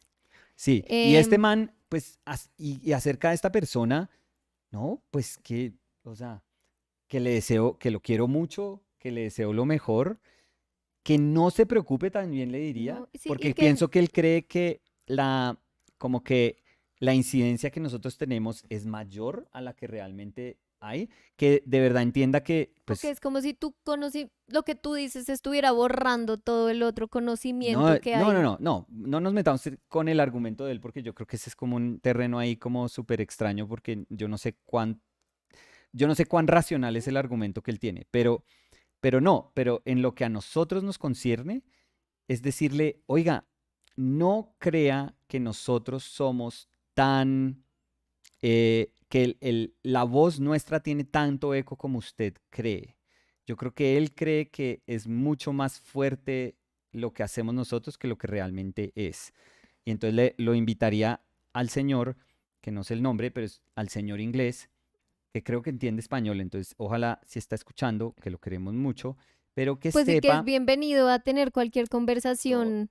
sí, O sea, es que acá todo el mundo es bienvenido a tener sí, sí. cualquier conversación. Pero que sepa que este es simplemente un espacio como para hablar de lo que a nosotros nos encanta. Ujú. Y no es nada más. Entonces, si a usted le encanta como que uno hable de artistas que son chéveres, y seguramente el señor y yo tenemos muchos artistas que respetamos y que nos encantan, qué bonito que haya un espacio para hablar de todas las bondades que tienen los artistas que nos son significativos y que nos cambian la vida y que nos hacen como, o sea, tener experiencias tan chéveres, pero no lo tome como si nosotros pudiéramos tener la capacidad, o sea, nosotros en nuestro poder, que es chiquitico.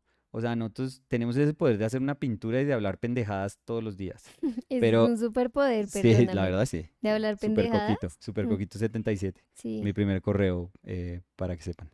Eh, pero esa es la capacidad que tenemos como de congregar gente y de que hablemos de pintura o que hablemos de momificarse o que tú me vuelvas un animatronic, por favor. No. Eh, pero es como que él entienda dónde está lo que nosotros hacemos y que no crea que está en un sitio que no está. Y que Ujú. vive en paz, tranquilo, y que si a él le gusta el arte súper clásico, qué chévere, a mí también me encanta. Yo también voy a ver a Caravaggio y me fascina. Pues incluso acá tenemos un montón de gente que viene y nos dice, oiga, yo tengo una vista del arte así. O sea, lo que a mí me interesa del arte es esto. Y puede ser distinto a lo que nos interesa a nosotros, pero están acá. Si me entiendes, Sí, es como, pero charlemos. pues claro, es que ¿qué sería del mundo del arte sin debate ¿Qué saludable? sería del mundo sin un debate saludable? Pero Exacto, sin Selena Gómez sería muy triste, entonces me la dejan quieta. por Pues sí, favor. sin Dani y Chili, ¿qué tal ellos? ¿Qué tal Pozzo. Gabriel? Que adiós Elena, adiós Dani, la Chili. Pozzo. Y carita feliz, Gabriel, esto me está asustando. Pozzo hizo el video. Marcelo Peralta was saying, I saw this Marcelo. video and got mad at it, even starting No, in a no. bit in a bit of a comment war, but drop it. No, no. It's just not worth it. No, no. So we would say, no, don't ever engage that. No. Like, we're not about, if we are not about that, and if in any way you want to be, because I know that you guys sometimes do that because of It's like a love. sweet thing, Yeah. like you're trying to But protect we us, don't 'cause- do that. Like, No. I mean, I've gotten into like stupid comment things in moments that I feel are, I don't know, where I felt like triggered, like with Banksy. For some reason, I feel triggered a lot of times. With Hearst, I feel triggered. But no. But in essence, I don't think you'll ever see us as people that are constantly in social media, like being part of an like ongoing argument or conversation. We never use our Twitter for any of that. I don't think we have 2 posts on Twitter. I don't know. And you guys probably can check. I'm sorry, I moved the. Oh, it's okay. You guys can probably check what I've given like to, because Danny doesn't even use the Twitter for anything. I just. What like I've given like to, I have no idea we and had a it's Twitter. probably stuff from video games or Liverpool gee. stuff, or I mean, it's always something kind of dumb like that. I don't think they would ever be able to comb like my Twitter likes and say, "Oh, you idiot! You said you gave a like to this thing." It's like, no, that doesn't even exist there. No. Um. I mean, you saw the Twitter I had before. Oh yeah, It was it was like- very different. Yeah. Yeah, like quoting songs. Yeah. and- No. Yeah. Yeah. 8th grade. Yeah, thank you. 8th grade Twitter. Yeah. So no, so we're never about those things, and I mean, we can't tell. We're not also the people to tell anyone what to do or what to say or how to behave, or, we're not moral like barometers. We're never the moral compass. No, of no. Anything. I mean, No. I was looking for compass, and I was gonna Yeah. say thermometer, and then I landed on barometer. But thank you Yeah, for that was thank you for terrible. compass. Yeah, Thank yeah, you. But was no, just trying no. to We're fish you out of that. like terrible people. pond. No, you are responsible for whatever you want to believe, whatever you want to say, whatever that we're super respectful of that right. Let's Mhm. say, and we may differ greatly in what we say, but but it's this channel is so not about that, and our voices are so not about that. So, no, this dude, wish him well. Yeah, wish him That's well. it. Yeah. Marcelo was saying, fortunately, the guy only talked about you in the video. If he had criticized Chile, I would Oh, have no. fined Oh, him and fucking- made him pay. Oh, fucking! Yeah. I am right Everyone- there. Tomorrow, yeah. I'm taking a plane Oh, to. if they take Yeah, it don't fuck with to Chile. Chile, yeah. Don't fuck with Chile. Yeah, we're gonna block that Oh, channel. Gonna fuck you up. Sergi Arts dice, estuve debatiendo con él y después de dejarle un comentario constructivo analizando sus puntos, empezó a criticar mis videos y mi trabajo en vez de responder bien a mis argumentos. LOL. Sí, de hecho, su canal está enteramente dedicado a videos, entre comillas, analizando eventos y noticias y como haciendo el argumento de que hay una conspiración global diabólica o algo así. En fin, absurdo. Nos And cogieron, Dani. Marcelo. Nos cogieron. Marcelo was saying, Sergi, same thing for me. When I saw his other videos, I realized how Futile, yeah. futile was to argue with him. Yeah. Always recognize if something is worth it or not. And I think it was super easy to recognize that there was nothing there. Sadly, there was nothing there to, like, there's not a conversation to have there. So I think that the onus is on us to recognize those things. I really, really do. We are responsible, yes, for the things we say, but also for when we engage with other people and the manner in which we engage with other people. So, I think this was a very clear thing that, and again, I don't mean to, like, I would love if there was, like, if I was part of somebody's, like, criticism as an example of what not to do or what was wrong about it.